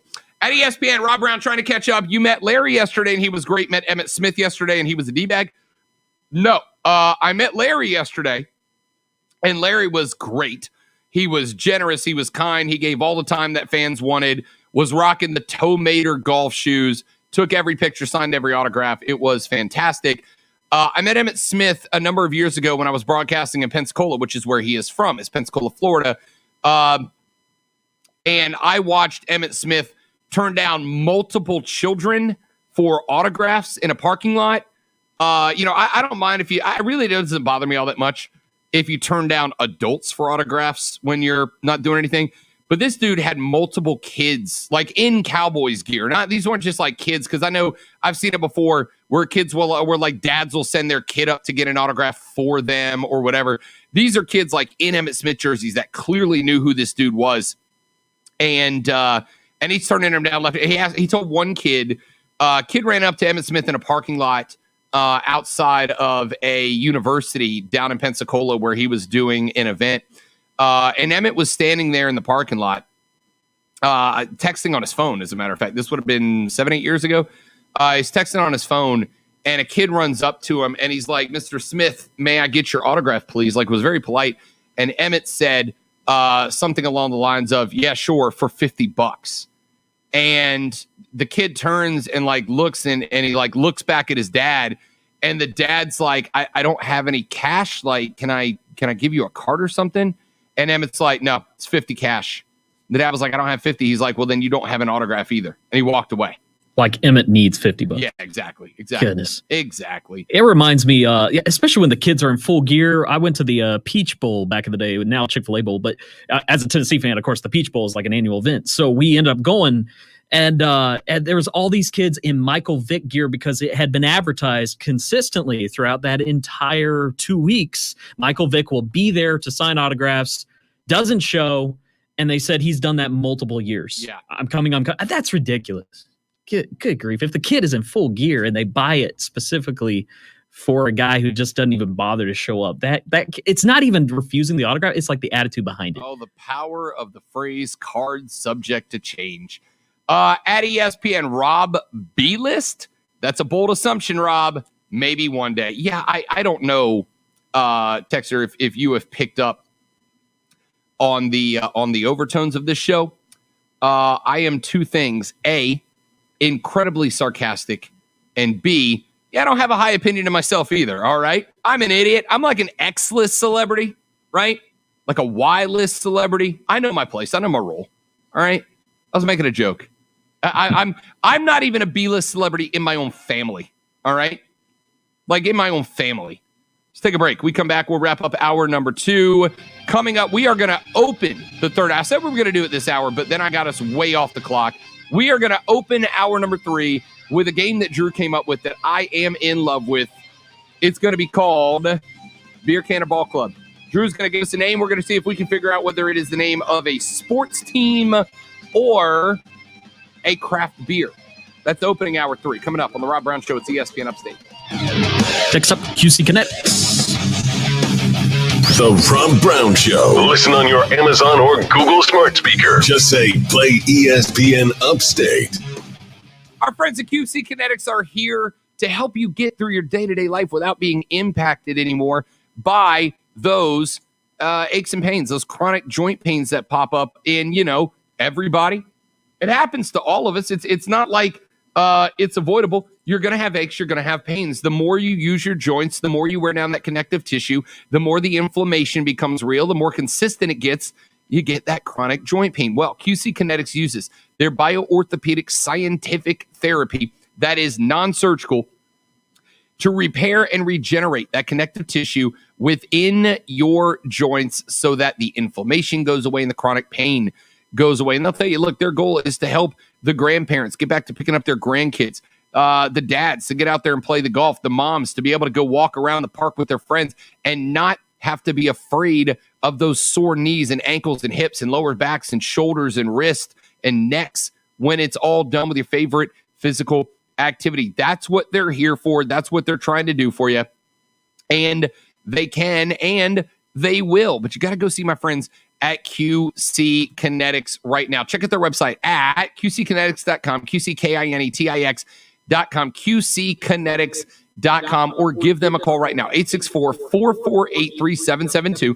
Mention the Rob Brown Show and get a free consultation. Learn how you can feel better, faster, healthier, naturally, without surgery with QC Kinetics, 864-448-3772. It's our friends at QC Kinetics right here in Greenville. All right, 4-minute break. I'm going to hit the restroom for just a second. Stathakis. You know, you and I had a revelation earlier today. We hit a point earlier today that we agreed on something. We were having this moment, and then you ruined it by coming in here with a terrible, terrible take like that. Mint chocolate chip ice cream is phenomenal, Stathakis. Phenomenal. And I won't hear the slander today, sir. I won't.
Agreed on the mint chocolate chip, but does the actual ice cream need to be green? No.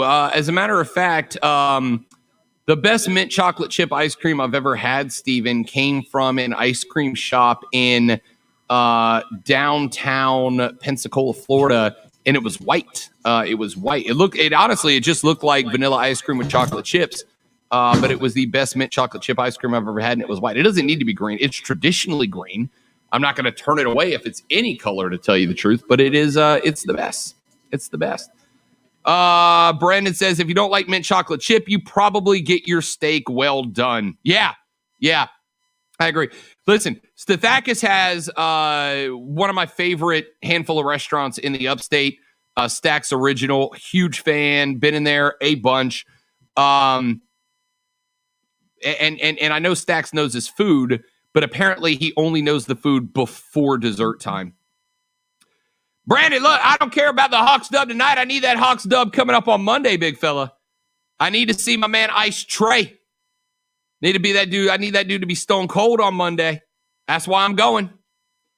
My buddy Brandon, right here on the screen. He's one of my homeboys from back down in Destin. Big ATL sports bro. And got the ticket hookup for Game 4 Monday night, Hawks and Sixers. Yep. That one's going to be over in the ATL, and your boy will be in attendance, Drew. Nice. Yes, sir. 40 seconds. Can't wait for that.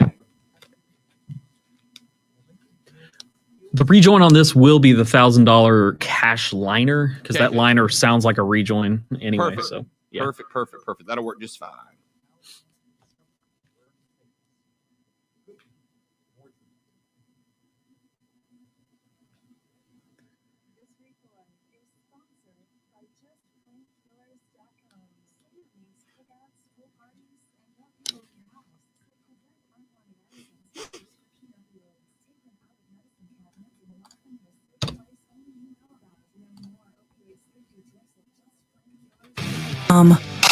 Your chance to bank $1,000 in the $1,000 cash stash is coming just before SportsCenter at the top of the hour. Listen for the keyword and you could pocket $1,000 in the $1,000 cash stash on ESPN Upstate.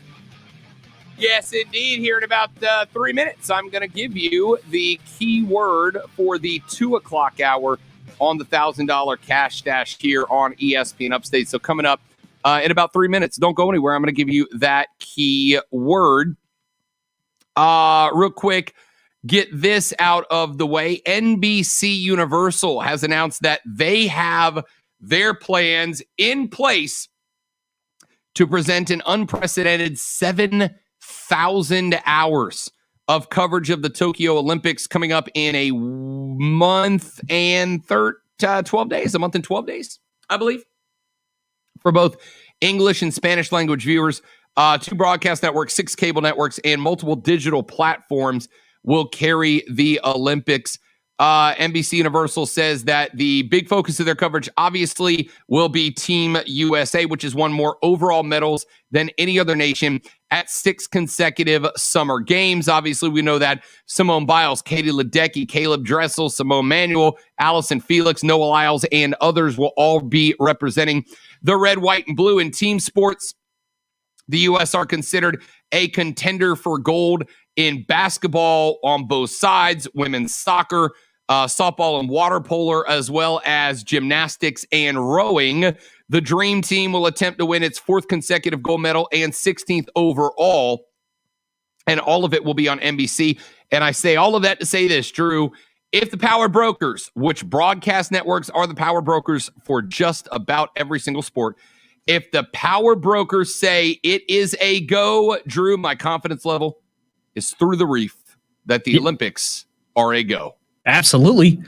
And you said 7,000 hours of, like, how's that possible? I was dividing that over like 30 days, like 230 channels of constant feeding, different cameras and different events going on. Like, I am so confused how you do 7,000 hours in that short amount of time. Well, I mean, look, you think about it. You talk about every sport, and I assume that some of it will be crossover, right? Like, you're going to do a 3.5-hour basketball game. You are likely going to have, that game broadcast on NBC and a Spanish language. So there's 7 hours right there. Probably put it on one of the cable networks. There's 10 hours. I mean, any broadcast that is broadcast on 3 different channels for an hour counts as 3 hours, not 1. Yeah. But even still, I mean, there's a ridiculous number of sports. You talk about the decathlon. The decathlon is, I don't know, probably 18, 19 hours in total. You talk about the track and field events. I mean, track and field, there are entire days worth of track and field where the track and field athletes, between the track events and the field events and the individual events and the team events, you're probably talking about 4 full, complete 24-hour days of coverage just with those events. Yeah, and I was thinking, growing up, the dream job was always being a videographer for something like the Super Bowl or the Olympics, and, just being there, being paid to travel to go see it. And I was like, man, I got to be a videographer for that someday. Knowing my luck, getting stuck on the disc throwing for 24 hours straight, these ridiculous shifts. All right, let's tell you what, let's get you a chance to win a little bit of money. What do you say? The keyword for the upcoming 2 o'clock hour is line, L-I-N-E, line. This is your inside line to win a grand on the $1,000 cash dash on ESPN Upstate. You're going to text the word line, L-I-N-E, to 72881, 72881, 72881, and somebody going to win $1,000. Somebody's going to take home a cake in the $1,000 cash dash on ESPN Upstate. Your keyword is line, L-I-N-E. Text line to 72881 for your chance to win a grand when we come back. Drew hosts Beer Can and Ball Club. That's next on the Rob Brown Show on ESPN Upstate. ESPN Upstate, WIRD Greenville, WORD Spartanburg, WFBC FM HD3. An Odyssey station. AutomotiveMap.com presents the Sports Flash on ESPN Upstate. Gene Segura hit a 2-run single in the 10th, lifting the Phillies past Atlanta 4-3. Philadelphia took 2 of 3 from the 3-time defending NL East champion. Freddie Freeman with a solo homer off closer Hector Neris with 1 out in the 9th to tie it. Then Atlanta scored 2 runs in the 10th on a wild pitch and a passed ball. The teams combined for 5 runs in the 10th. Philadelphia scored the game's first run in the bottom of the 8th. Segura accounted for that run with an RBI double. Zach Wheeler, 12 strikeouts over 8 innings. Tonight, Atlanta starts a 3-game series at Miami. Right-hander Charlie Morton gets the start. He's 5-2. The Nationals and Giants postponed in D.C., scheduled to play tonight. Then they'll play a doubleheader on Saturday. The Red Sox beat the Astros 12-8. The Twins with a 7-5 win over the Yankees. Download the free Score app. Lightning fast updates so you never miss a thing. It's why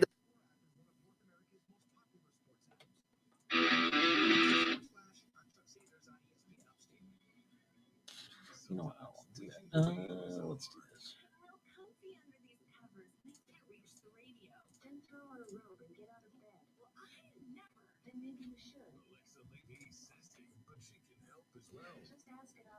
First break of 2 o'clock will be Harley Davidson. 10-4.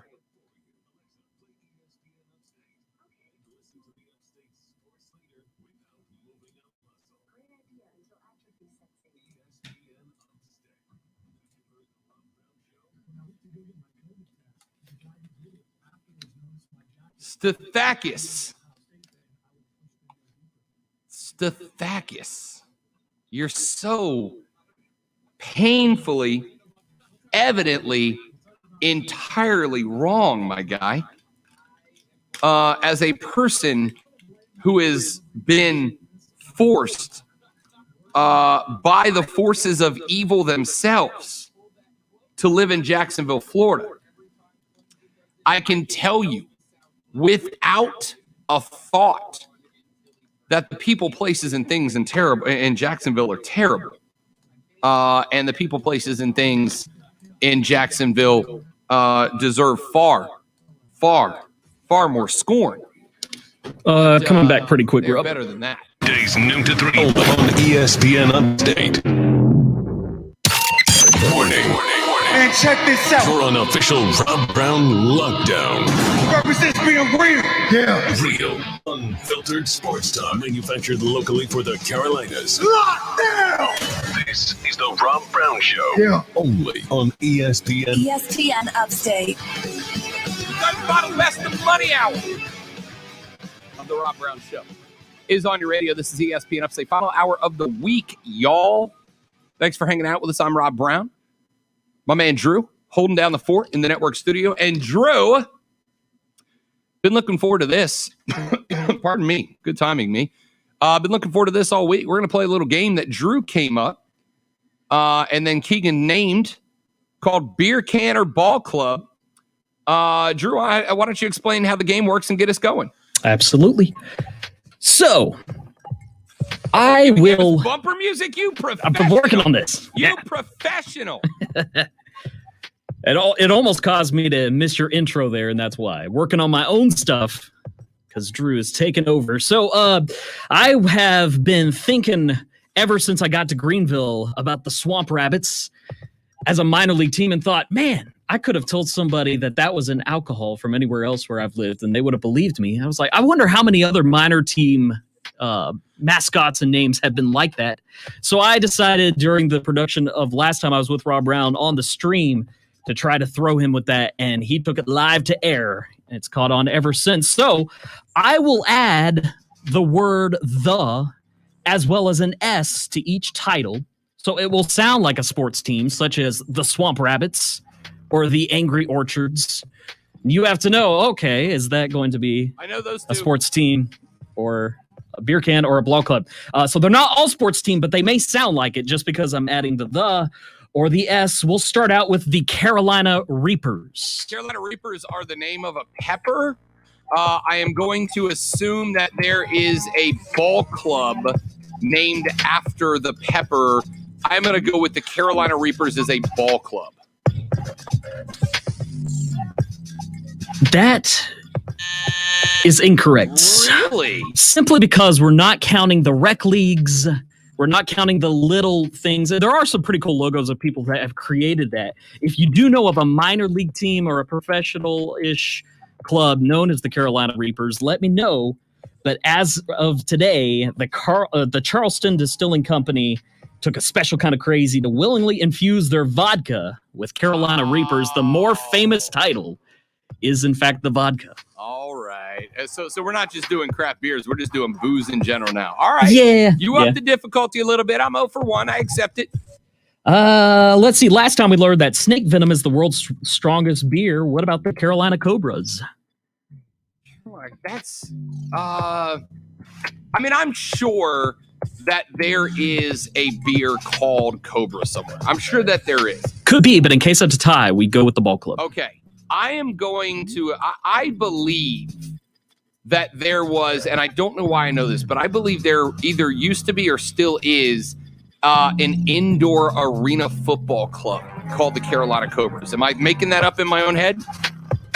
National Arena Football is correct. Yes, Arena League Football, the Carolina. Where are they based out of? Do you know? Carolina? No idea. Obviously, but that's 2 states, man. Yep. No idea. Okay, I'll have to look up that, see if we can get out to some arena football. Carolina Scorpions. Scorpions. All right, there's absolutely a booze named after a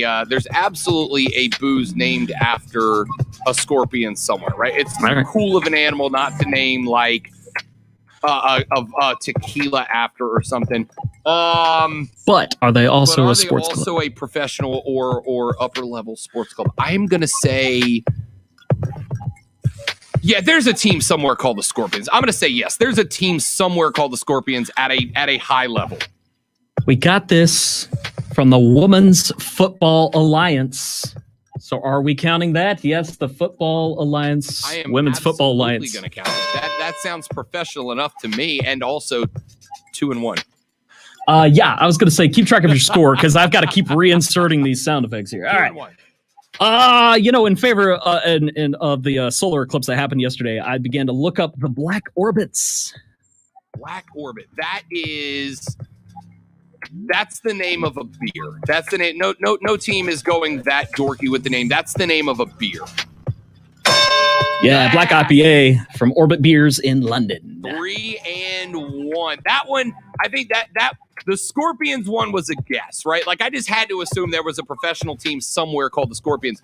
Black Orbit would be an interesting. I mean, I don't hate the name for a club. I think it'd be cool for anything like Black Orbit Racing would be cool, on an asphalt track. Black Orbits is a name for a women's roller derby team would be sweet. I can see it being a name for it's probably like a stout or a porter, right? Like a dark black beer. Yeah. And to be fair, I mean, it is the name of a mascot for the Astros, obviously. The Orbits, Orbits his name. Orbits his name, right. So, but we'll get to the mascot names in another game, another time. Let's see, where did my search history go after that? To the Black Bison. That's very specific. There's obviously teams right named the Bison. I know that for a fact. Let's go sports team. There's a sports team that somewhere went Bison's not enough. Let's add another adjective and went black. I'll go sports team. Premium vodka from Grain. Black Bison vodka. That sounds about right too. You up the degree of difficulty by adding liquor to this. I accept the game. Yeah. That's 3-2. I just want to stay above 500. Yeah, I got to keep it close. I can't just have a total blowout. I have to switch up games completely. One last one on that kind of situation here. The Black Rhinos is the last one of the Black Rhinos. So the by the way, Black Rhinos are extinct now. I think, right? Or is it White Rhinos? Yeah. I think it was the Black Rhinos. Yeah. Right, one of the two colored rhinos is extinct. I am going to say that somewhere a sports team has paid homage to the memory of the Black Rhinos by agreeing that, because it lets you get away, with being called the Rhinos, which is cool. It also brands your team because now you get to be the cool team in the Black Unis. I'm going to go Black Rhinos are a ball club. In Zimbabwe. Hey! Soccer team. Let's go. Yeah, it is a cool name for the soccer team of Zimbabwe. That's a good name. You pay homage to a legendary animal that I think I'm going to have to look up. Remind me to look up at the break if it's the black or the white. Either way, that's a kick-ass name. I like it. I like it too. And most World Cup teams that play soccer don't have something that I can use for this game. So that was really cool. The Timber Rattlers. That's a cool sports name. I'm going to go sports. I don't know. I want to say baseball, but there's a team somewhere called the Timber Rattlers. In Wisconsin. Yes. Minor league baseball. Yes. Love it.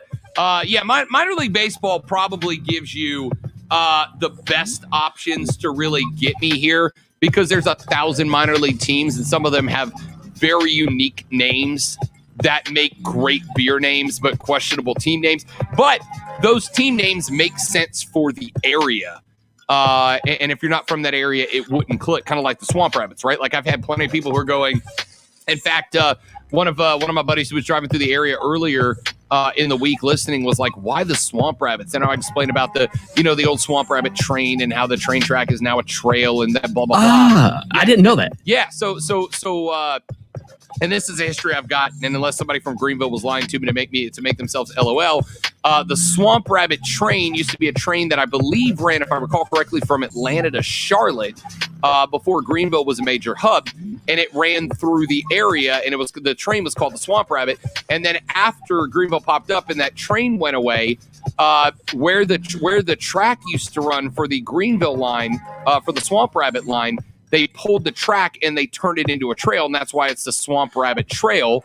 And then obviously we got the Swamp Rabbits and the Swamp Rabbit Brewery and all the other Swamp Rabbit affiliated items named after that. Interesting. Yeah, so there you go. Love it. The Mortal Wombats. Oh, dude, that's a good one. See, that's a great minor league ball club name. Right, because the jerseys are hilarious in that. Mm-hmm. But I don't know if anybody's fully committed because you kind of hem yourself into the Mortal Kombat theme there. I'm going to go booze on this one. Yes. Right here in Greenville. Really? The Liability Brewing Company found that cool name. Yeah. I don't know how I haven't heard of that yet. I'm absolutely going to look that up. Sounds fantastic. I'm assuming Mortal Wombat is going to be a high gravity beer, like a 11.5% alcohol content based beer. Yeah, probably. Let's see. Where are we at? What's your score? 5-2. Oh, 5-2, I think. 3. I think you missed 3. 5-3. All right, I'll take 5-3. I said if I No, you're 5-2. You're right. You're right. Because you were 3-2. All right, good. So if I float over 500, I'm happy. So okay. I'm in a good spot so far. All right. The Iron Birds. Oh, see, I know the Iron Pigs. The Iron Pigs are down there in Arkansas. All right, so follow me on this. I'm from Pensacola, Florida, Drew, which is the home of the Pensacola Naval Air Station and Eglin Air Force Base. There have been multiple teams from down in that area that have called themselves the Iron Birds, the Iron Eagles, and they usually pay tribute to jet fighters. So these come from places where there are aviation stations, military aviation stations. I'm going to assume somewhere there is a minor league team based close to an Air Force base that has named themselves the Iron Birds after the jets in the area, only because there have been rec teams with names similar to that down where I'm from. So I'm going to go ball club on this one. Almost picked the Iron Pigs, but thought you might have heard of them. Too easy. Knew that one. Yeah, Iron Birds is in Aberdeen, minor league baseball team. What the hell is Aberdeen? I don't know. Okay, good enough. Huh. Hashtag research. What about the Moscow Red Legion? Moscow Red Legion. Okay. If that's a team, I'm going to go booze. I can't imagine, even in the Soviet Russia, that there is a team named Moscow. I can't imagine anybody was like, yeah, that sounds a lot like a team name for a socialist club. I'm going to go with it. I'm going to go booze on that one. Oh, no! I thought you might go with the kind of Moscow Mule thought, but that is their professional paintballers. A paintball team known as the Moscow Red Legion. Right. Only sports and for Russia that I could find. So that's 6-3. Yeah. The Polish Spiritus. Spiritus? Like Latin? That's a vodka. That's 100% a vodka. Yeah. The name is literally Polish Spirit. Like, that's gotta be it would be a cool name to call a team the Spirit, but listen, the best vodka is Polish. and you literally called it a Polish spirit. That's got to be a booze. Well, specifically a vodka. It might be easier here, but it is cool trivia because it is the strongest liquor for sale in the U.S. Really? That's what they tell me. Hang on. I'm going to cheat. I am going to look this one up before we go to the next one. Polish spiritus vodka. Let's see here. SPIRY. Premium alcohol with an agricultural cereal origin. It uses vary from preparing homemade fruit and herbal liqueurs to vodkas and desserts. I'm looking for the details of the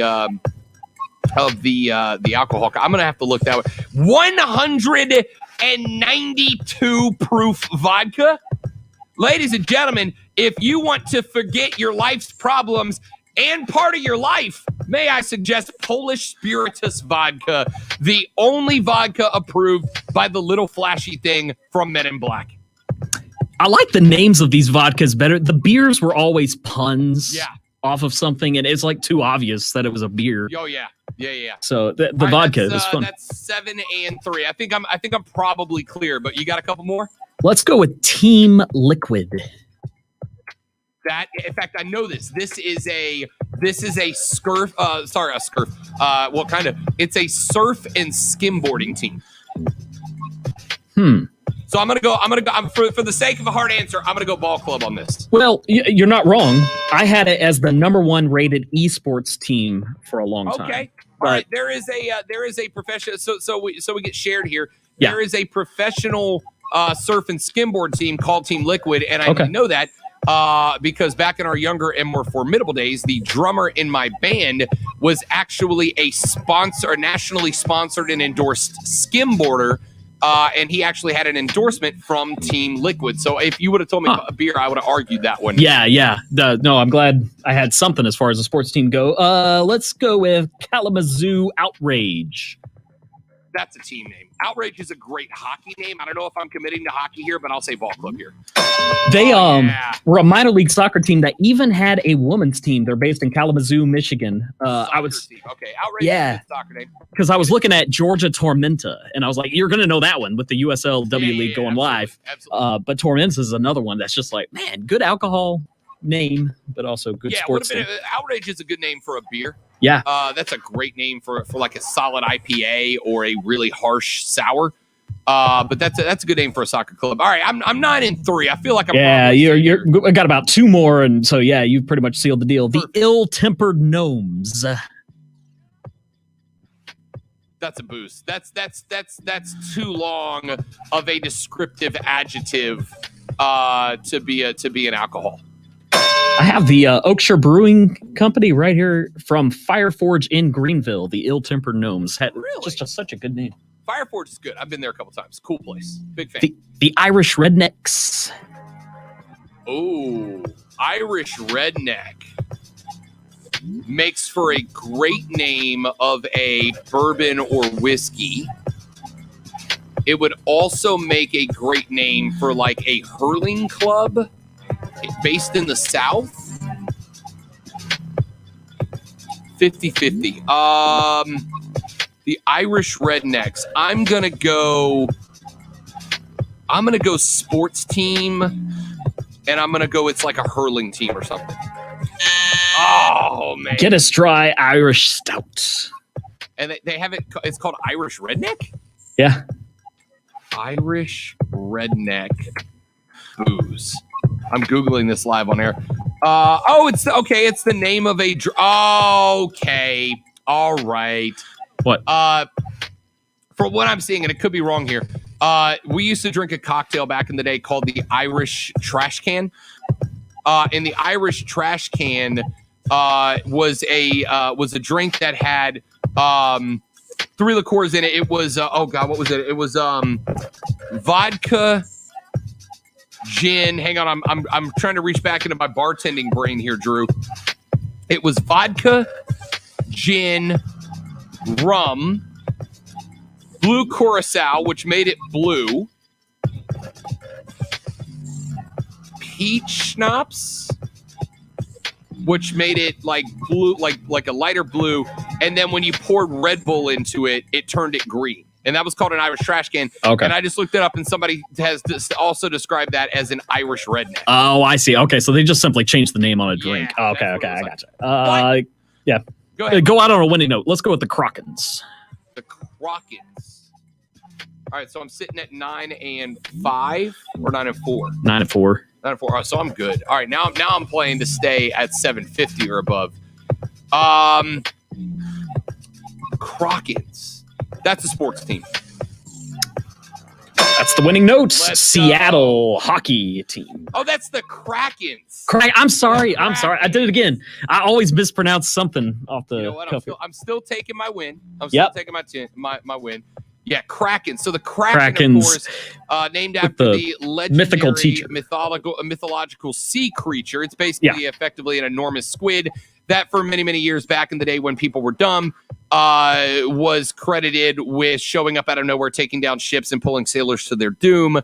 And the new Seattle NHL team has been named the Krakens. Their logo is pretty sweet. It was such a cool logo. And then I looked at the spiced rum that also is known as that. And it's such a cool logo. I was like, yes. Kraken Spice Rum, which is, by the way, my favorite rum to pour in with some ginger ale or some Sprite. Tastes like a crispy cream soda. Phenomenal drink. Kraken Spice Rum is delicious with a cool logo, but the Seattle Kraken were awarded last year, and I think they start their play in the NHL next season. So there you go. That is 10-4, ladies and gentlemen. That's 10-4. That's a 750 winning percentage. Ante's upped for next time Drew joins us on the show. How about that? Yeah. All right. Let's take a break. When we come back in just a second, we start talking Kelly Cup Eastern Division quarterfinals. Your Greenville Swamp Rabbits are on the verge of sweeping the Indy Fuel. I will be there tonight, and we are going to talk about that next on the Rob Brown Show. This is ESPN Upstate. Next up is Harley Davidson. Here. The Rob Brown Show. Listen on your computer and tablet at ESPNUpstate.com. Harley Davidson of Greenville wants to do everything they can do to get you on the back of a piece of America, baby. Nothing feels like freedom. Nothing sounds like liberty than being on the back and listening to the pipes of a brand new 2021 Harley Davidson as you roll the roads of the upstate. Trust me, I've been doing it for years. I love being on the back of two wheels, and you will too. And Harley wants to make it as easy as they can for you to do exactly that right now for the rest of this month. If you bring in your pre-owned ride to Harley Davidson of Greenville, they will give you up to 120% NADA trade-in value towards the purchase of a new in-stock 2021 Harley Davidson. They've got the new paint colors. They've got the new finishes, all the gadgets and gizmos to make your ride the hottest thing in the upstate. Go online to see their entire inventory. Oh, by the way, if you're not looking for new, they are your pre-owned dealer of choice in the upstate. Over 150 pre-owned bikes right there in shop. Go visit their showroom. It's absolutely beautiful. I've been there a couple of times. It's gorgeous at 30 Chrome Drive in the Ville, 30 Chrome Drive, or check out their entire inventory online at upstateharley.com. Upstateharley.com. It's Harley Davidson of Greenville. AutomotiveMap.com presents the Sports Flash.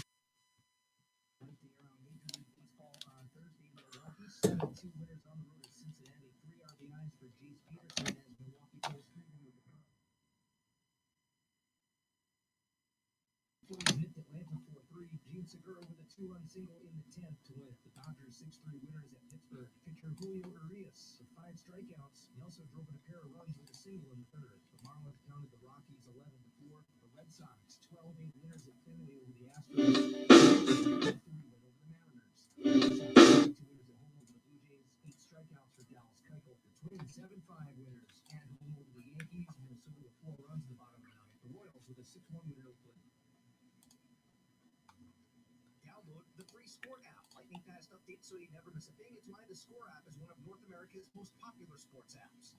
That's your Sports Flash. I'm Chuck Sanders on ESPN Upstate. Have you heard Offsides with Mark Ryan?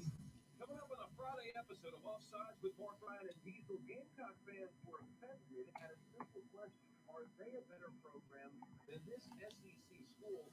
But I think it's much closer than you think. Heisman Trophy holder mentioned the program, plus our upstate's favorite restaurant track continues. The Upstate is talking about Offsides with Mark Ryan. Now 3 to 7 p.m. on ESPN Upstate. There's nothing worse than coming home on a hot day to find out that your AC unit isn't working. Without the unit company you trust, a company like Priority Heating and Air, their HVAC specialist will give your system a thorough checkup. If you need a new unit, Priority Heating and Air is a proud distributor of the Coleman line of HVAC systems. So keep your family or friends cool this summer. Priority Heating and Air. Call today. Let's see. Tracy says black bison coffee is pretty good. Black rhinos are critically endangered. White rhinos are near threatened, but apparently the population is increasing. I thought that a couple of years ago, and granted, I got this information from a internet meme, but I thought the last black rhino had died. But yeah, you're right. I'm looking it up right now. Let's see. Black rhinos are critically endangered. White rhinos are near threatened, and their population is increasing. Southern white rhinos are near threatened, increasing. All right, so let's see. What species? I know a species. Well, I thought I knew. It seemed like they were down to the last black rhinos or something. Here it is. According to the World Wildlife Foundation, the WWF, which, by the way, there is a hilarious shirt, Drew. The WWF logo, the World Wildlife Foundation, is a panda bear. Okay. There's a hilarious shirt that has the old WWF logo, and it has one panda with a steel chair about to club another panda. It's hilarious. Anyway, according to the World Wildlife Foundation, southern white rhinos were once thought to be extinct, but they actually found some breeding pairs, and they are now in protected sanctuaries and are now near threatened. The western black rhino and northern white rhino have both become extinct in the wild. I do not know if that means that there are still southern or western black and northern white rhinos that are in captivity and are breeding to maybe one day repopulate. I think I remember reading about that. It's like we have a couple left that here with us, but there are no more. Can I ask a sincere question of both you and the listeners, Drew? Why do people, when they hunt elephants and rhinoceroses, why is that like a crowning achievement for them? Like, the animal's slow. It's the size of a car, of a minivan, or an elephant. It's the size of a freaking bus. And you shoot it with what is effectively a freaking bazooka. Right. Like, you don't have to really work that hard to hunt a rhinoceros or an elephant. And if you miss a rhino or an elephant, you deserve to never be allowed to hunt again. Yeah. Where is the pride? Like, hunting deer, I get it. They're tough to find. They're fast. They can hear and smell you from a half a mile away. Hunting a deer is tough. Hunting a rhino or elephant is not that tough. Why do people brag about it like it's something special when you kill one of those animals? It's not. You look like a loser. And I'm a hunter, man. I hunt deer. I hunt turkey. I go fish. Hunting is impressive only when the animal has heightened senses and escapes from you very easily. Hunting a rhino or an elephant, when people bring you to them and go, hey, it's right there, it's not impressive. It's just a souvenir that you went to Africa. If they were here in North America, I think it would just be kind of one of those things. But it's because of the trip. Oh, we're coming back. Look at that. Email Rob Brown at ESPNUpstate.com and we'll put him to the test. This is the Rob Brown Show, local sports talk on ESPN Upstate. Bunch of texts that just came in during the break. One says at ESPN, I got an email about how to read maps backwards. Turns out it was just spam. Ba-da-ba-da. At ESPN, Panda says the Cobras play in Greensboro. Okay. Pandas play in Greensboro, North Carolina. Very nice. Man, maybe take a roadie up there. A little roadie, watch a little arena football. At ESPN, National X-Ball League, which is pro paintball, making it to ESPN Upstate. We are paintball players, not paintballers. Oh, learned something today. They are paintball players, good to know. not paintballers. Yeah, we don't call them baseballers. You're right. All right, we don't call them soccerers or hockeyers. Mm-hmm. They are pro paintballers, Drew. Yep. Get it right. And some people are legions of paintball. Yes. paintballers, which, by the way, I would just like to point out, ladies and gentlemen, that Lonzo and I are still more than willing to take on Mark Ryan and Diesel in a show for boys v. show for men paintball challenge. Mark and Diesel did not accept the challenge and let it go by the wayside. I think it's because Diesel would friendly fire the crap out of Mark Ryan, but I don't know for that for a fact, but I know they never took it. At ESPN, the surf and skimboard team is called Liquid Force, I do believe. You may be correct. My drummer in my band was sponsored by them years ago when we were in our 20s, again, years ago.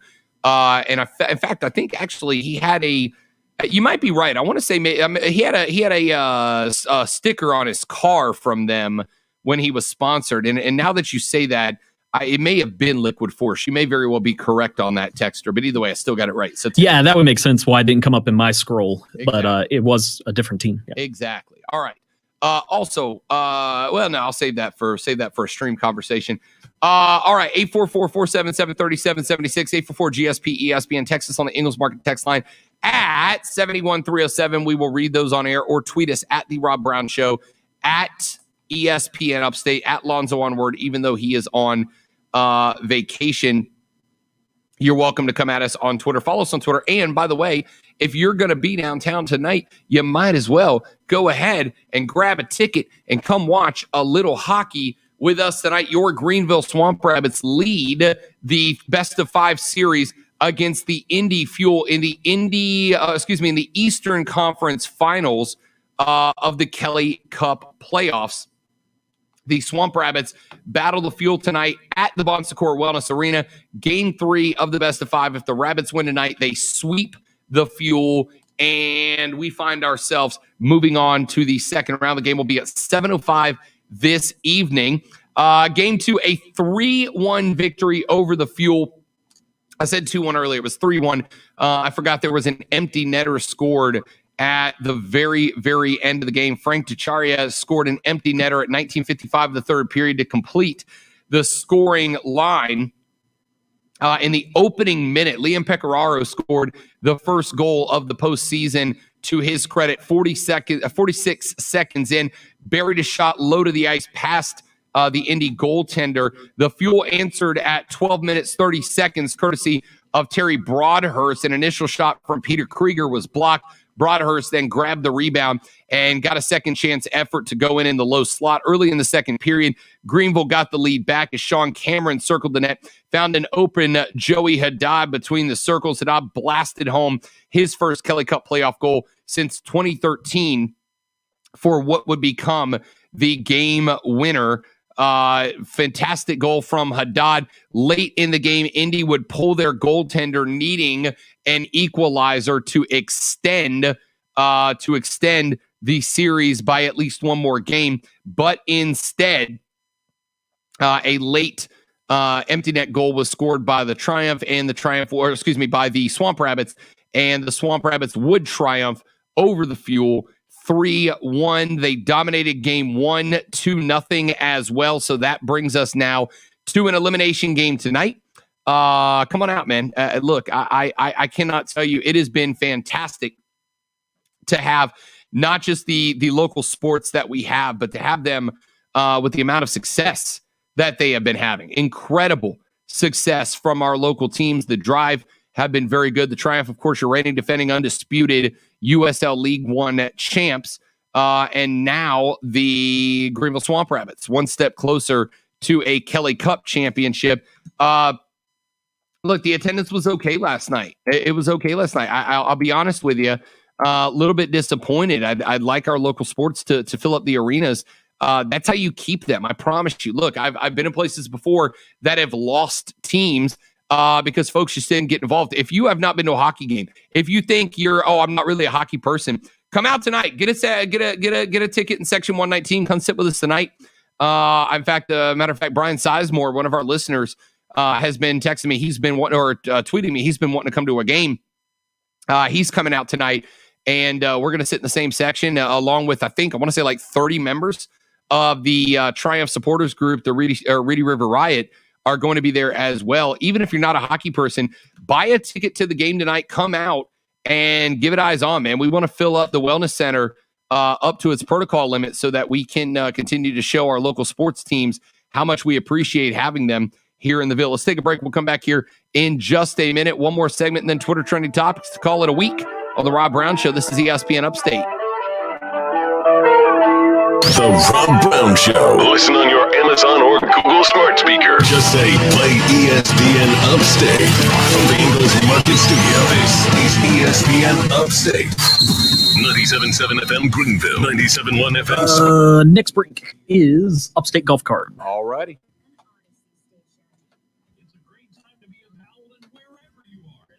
Football season tickets are a hot commodity, and now you can get your Furman basketball season tickets as well. Your chance to see Howland basketball at Timmons Arena in downtown Crowell is just a phone call or a click away. Don't miss your chance.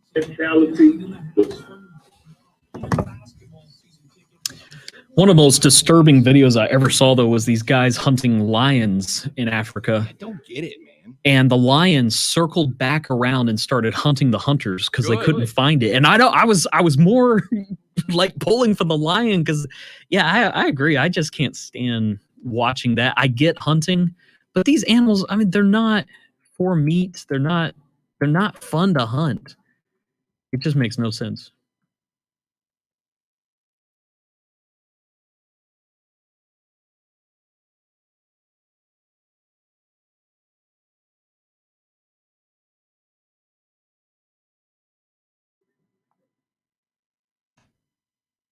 Yeah, I am explicitly Team Lion in that particular duel. There was another one I saw. I remember what it was. In somewhere in Africa, obviously poachers on wildlife sanctuaries are a huge problem, right?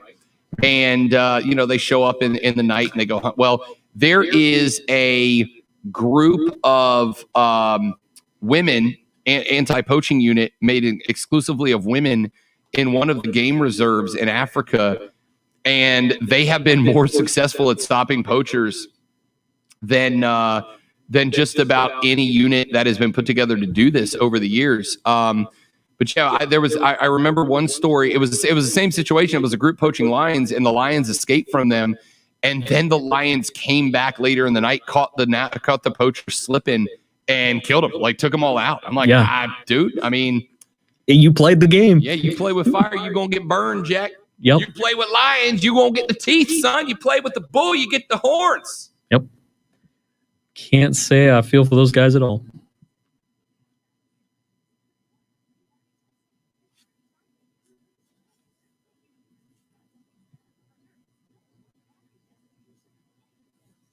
$60 seconds.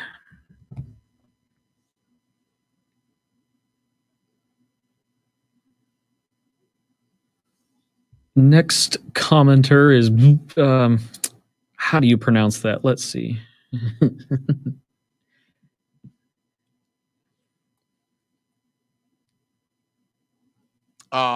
Take your best shot, Drew. Lots of phlegm. I have a question. Who do you think is the best football player in the world? Messi, Ronaldo, Mbappe, Neymar, Lewandowski, or Ibrahim? Dude, I'll tell you who my favorite is. Ibrahimovic is my favorite. How do you not like a dude who loves himself more than anybody else loves him and plays the way he played, man? Absolutely love it. I absolutely love it. Ibrahimovic loves Ibrahimovic more than anyone else loves Ibrahimovic. Ibrahimovic loves himself more than his mother does. Insurers.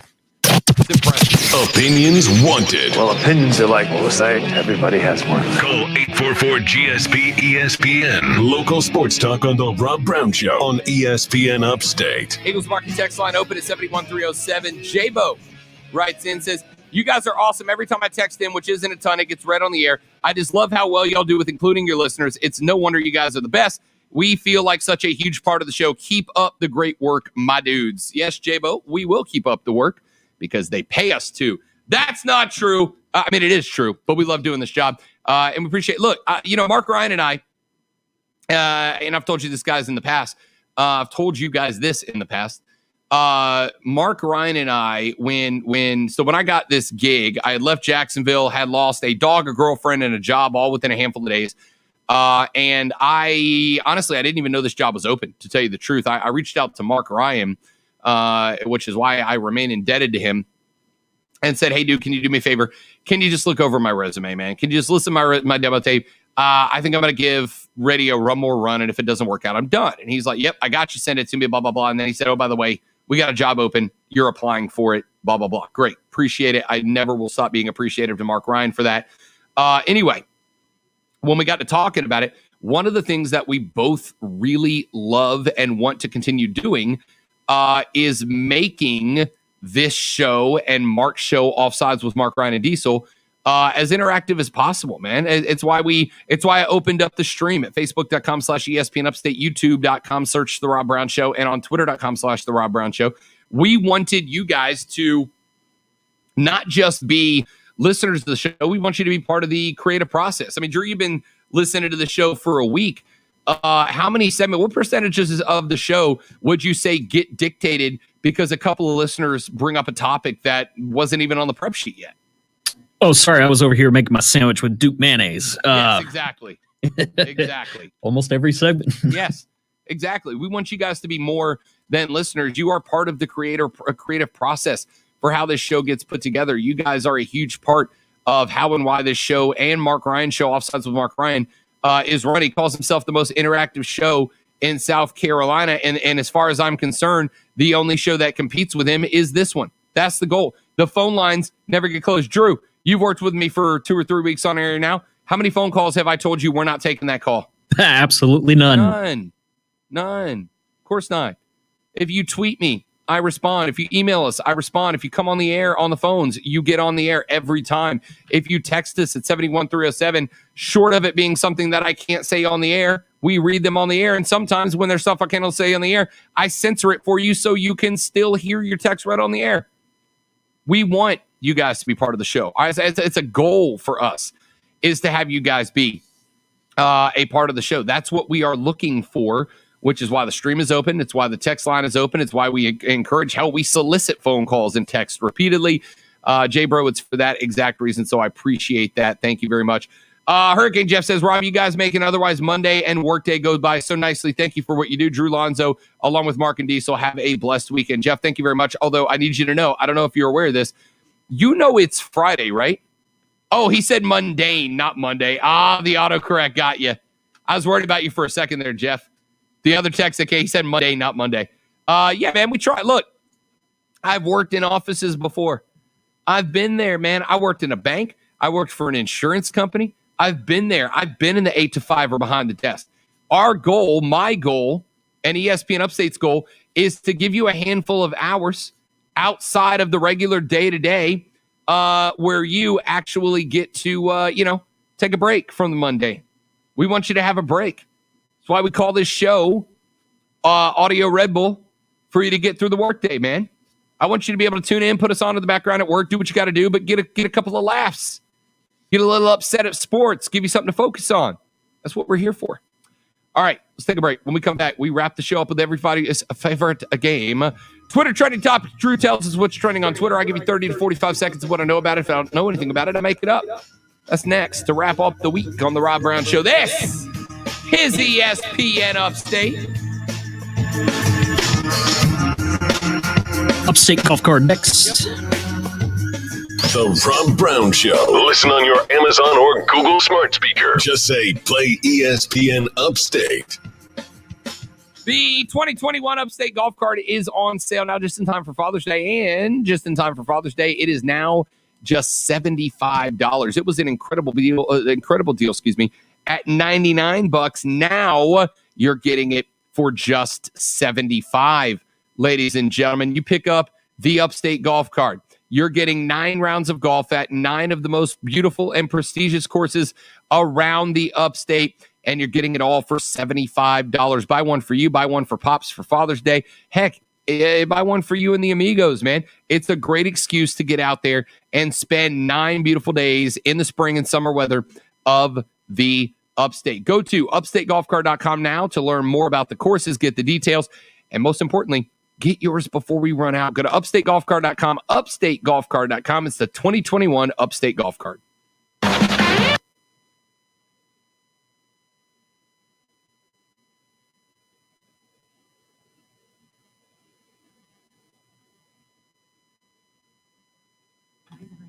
There will be one more cash tease liner, but then the regular trending topics. Yes. To bring us back. So hit that liner and then go to the Twitter trending topic. From there. Absolutely. Well done.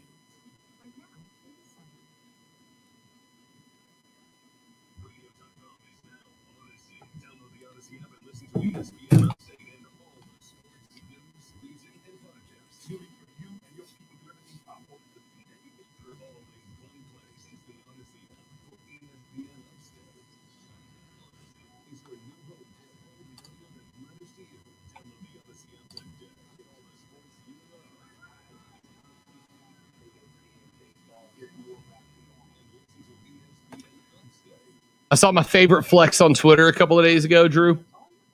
There is somebody that said earlier they were. I don't remember what they're talking about, but it was a boomer v millennial debate, and the guy said the youth can run faster, but the youth can run faster. How did the phrase go? The youth can run faster. Let me pull it up on Twitter.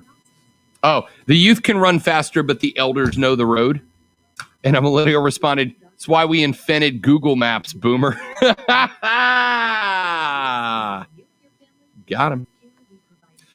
Commenter says, I heard that in recent years, the MLS has become much more popular in the United States than a few years ago, right? Yeah, no, it absolutely has. I would argue it is still not anywhere in the neighborhood of the NBA or the NFL or even Major League Baseball. But here in the U.S., and I've made this argument, it takes time.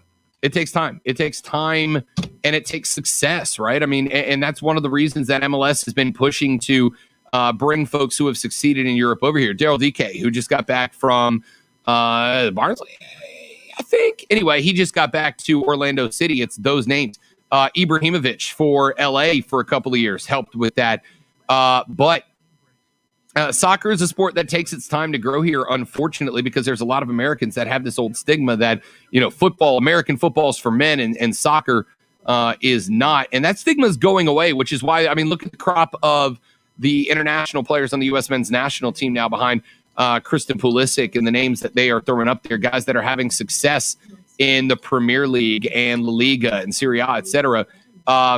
Americans are starting to become major players in Europe because that stigma, as the older generation dies off, that stigma is being lifted on soccer, and it's making it to where our best soccer players are playing soccer. Look, in 50 years, the United States is going to be a soccer powerhouse. I know that. I believe that in my heart. But it's going to be in 50 years. It's taking time to get there. But yes, MLS is propped up. We're getting expansion teams. Charlotte FC, right up the road from us in North Carolina, will be added to the mix coming up next MLS season, which is great. They've already got a good fan base being built. It's catching on as people start to realize soccer is a lot of fun to watch in person, and you stop getting people go, "Oh, I can't watch a sport where there are ties." Yeah, you can. Yeah, you can. And it's still great. So yes is the answer. It's on the way. It's on the way. Appreciate your comments there, Texter. I do apologize for my ignorance in not knowing exactly how to pronounce your name, but I do appreciate you stopping in and talking some football with us, man. Great to have you. Thank you very much. And welcome to the show. Where did you find us, if you don't mind me asking? What did you just stumble upon us on Twitter or Facebook? Where did you find us? Genuinely curious.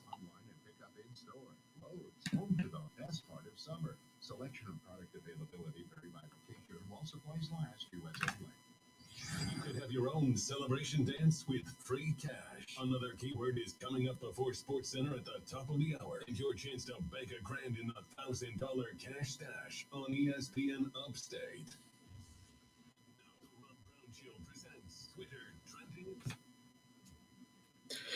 What has been trending on Twitter? We'll start out with the name Karl Malone.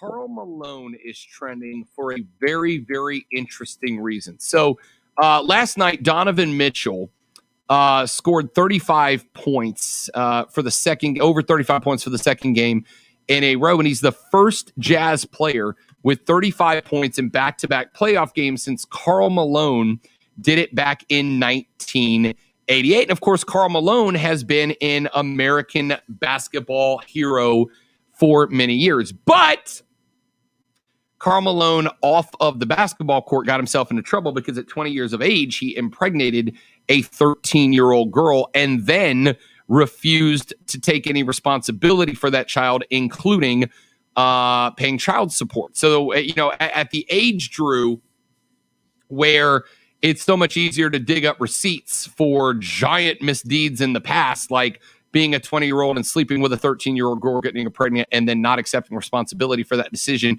in any capacity, Karl Malone was taken to the woodshed last night. You had ESPN and then Pim, but Karl Malone, the great Karl Malone did this, Karl Malone did that.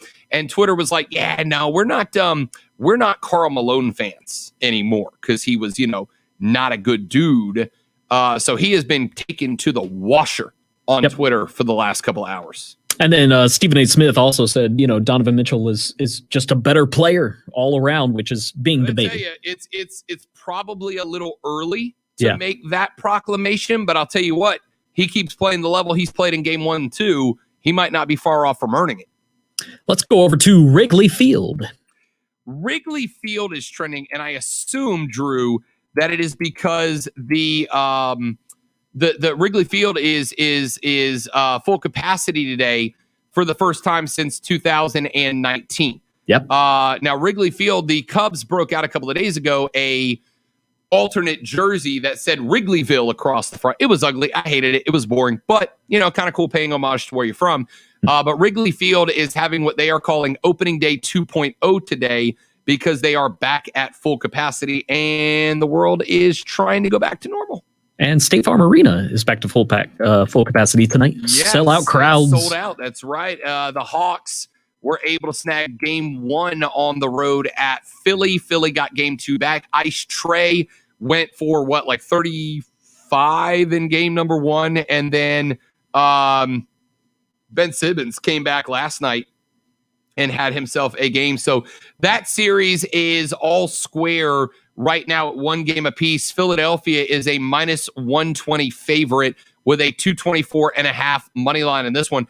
You know what? I don't know if I love the over, right? I mean, I don't know if I love the over at 224.5. I'd be more comfortable if it was around maybe 214, 215.5, 224. Looking at both teams to score $1.13 a piece is a heavy line, but I mean, Ice Trey's been cold. Ben Simmons has been good. It's a possibility, but I kind of like the under. Gonna go back to baseball. Trending is Uncle Steve. Uncle Steve. You got me, Drew. I'm trying to make something up, and I got nothing. I don't know. Yeah. Happy birthday to Stephen A. Cohen of the New York Mets. He tweeted out he will send out an individual thank you to every will-wisher. Then it got to be over 100, and he said, no, just kidding. Just kidding. Also, happy birthday to the late legendary comedian Gene Wilder. Oh, dude, one of the best. Willy Wonka himself / the Frisco Kid. Man, you ever seen Blazing Saddles, Drew? I have not seen Blazing Saddles, just the Young Frankenstein. Your homework for the weekend is to watch Blazing Saddles. That's your homework for the weekend. Blazing Saddles is in my top 3 movies of all time. It is absolutely phenomenal. It is, I hear all the time, Mel Brooks, Blazing Saddles. They couldn't make that movie today. And they absolutely could. They could make that movie today because you have to understand there is a difference between racism and making fun of racism. Right. And it takes somebody special to understand how to dance that line and not cross it. Yeah. The cast of Mel Brooks, Gene Wilder, and the cast of Blazing Saddles did arguably one of the best jobs of all time at poking fun of racism while not crossing the line. That movie holds up. It's still good. Excuse me while I whip this out. Great movie. You don't know why that line's hilarious. So now your homework is to watch Blazing Saddles this week. Okay. Finish the move and watch it. You'll love it. I just didn't know if you were done with the line, but that's the line. Okay, got it. Let's see.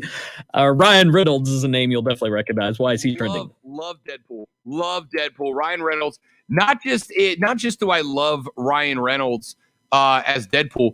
Dude as a dude is just a good dude. He's just a good guy. He donates tons and tons to charity. He's from what I understand, incredibly polite to every person that he meets out in real world. I do not know why he's trending, but Ryan Reynolds is a dude that I used to hate. He won me over with Deadpool, and now I'm just... By the way, if you haven't seen it, there's another great movie you need to watch called Hitman's Bodyguard. Yeah, I've seen it. Amazing, with Ryan Reynolds and Samuel L. Jackson. The sequel, which is the Hitman's Wife's Bodyguard, which has them and Selma Hayek in it, who, by the way, it's going to be amazing. I love Ryan Reynolds. Don't know why he's trending, but he's awesome. Well, it was too obvious to just put AMC Party. That's also trending, but they're trying to rev up these new movies because Free Guy is coming to theaters August 13th, followed by, not followed by, Black Widow will be before that, In the Heights. July 9th. Yeah. So what movie will get you back into the theater, I guess, is the main question with this AMC Party. I'll tell you the truth. I saw King Kong v. Godzilla in theaters. You did? Yes, I did. I watched that HBO Max. I didn't know that was in theaters. Look, right? If you get two 15-story tall monsters fighting it out, I want it in IMAX. All right, you got to have it. Yeah. Black Widow. I can do Black Widow at home, and I love it. I'll be watching it on July 9th, but I'll probably watch Black Widow at home as Vanderbilt has finished off East Carolina in game number 1, 2-0. Valiant effort from the Pirates, but Vandy got an early run on a big inning that probably could have been worth more, but able to turn one. And then later, a fielder's choice thrown out a non-forced runner to home plate, initially called out, but a video review of the play showed that his left hand slid under the tag. So 2-0 winners of the Doors at home. Now they need just one more to advance to Omaha. If you're gonna watch giant monsters fight, it's got to be IMAX. Black Widow, I can watch at home. The Free Guy movie, if it's the one I'm thinking of, Ryan Reynolds is effectively the equivalent of a non-player character in a video game, right? Right. Like he's an NPC in a video game who gets cognizance and realizes that. I've seen the previews for it. It looks like it's going to be really funny. I was trying to watch the trailer while I was doing the show. Probably not the smartest idea, but yeah, it's almost like a comedic Matrix from what I can tell. Yeah, pretty much it. So he's in a video game or whatever the simulation equivalent of a video game is going to be, and he gains cognizance, and I can't wait. I can't wait. Last one, Heinz Ketchup. Heinz Ketchup is trending for the reason I told Drew earlier. There's a ice cream parlor that has put out Heinz Ketchup flavored ice cream, and I would just like to say, I hope the giant meteor hits sometime soon.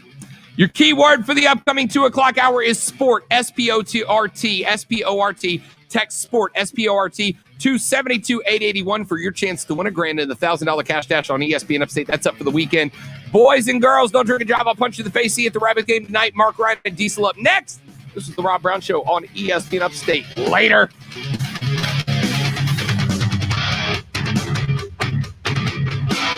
Drew, great job this week, buddy. Thank you very much, man. I appreciate your hard work, pal. Hey, thank you. All right, buddy.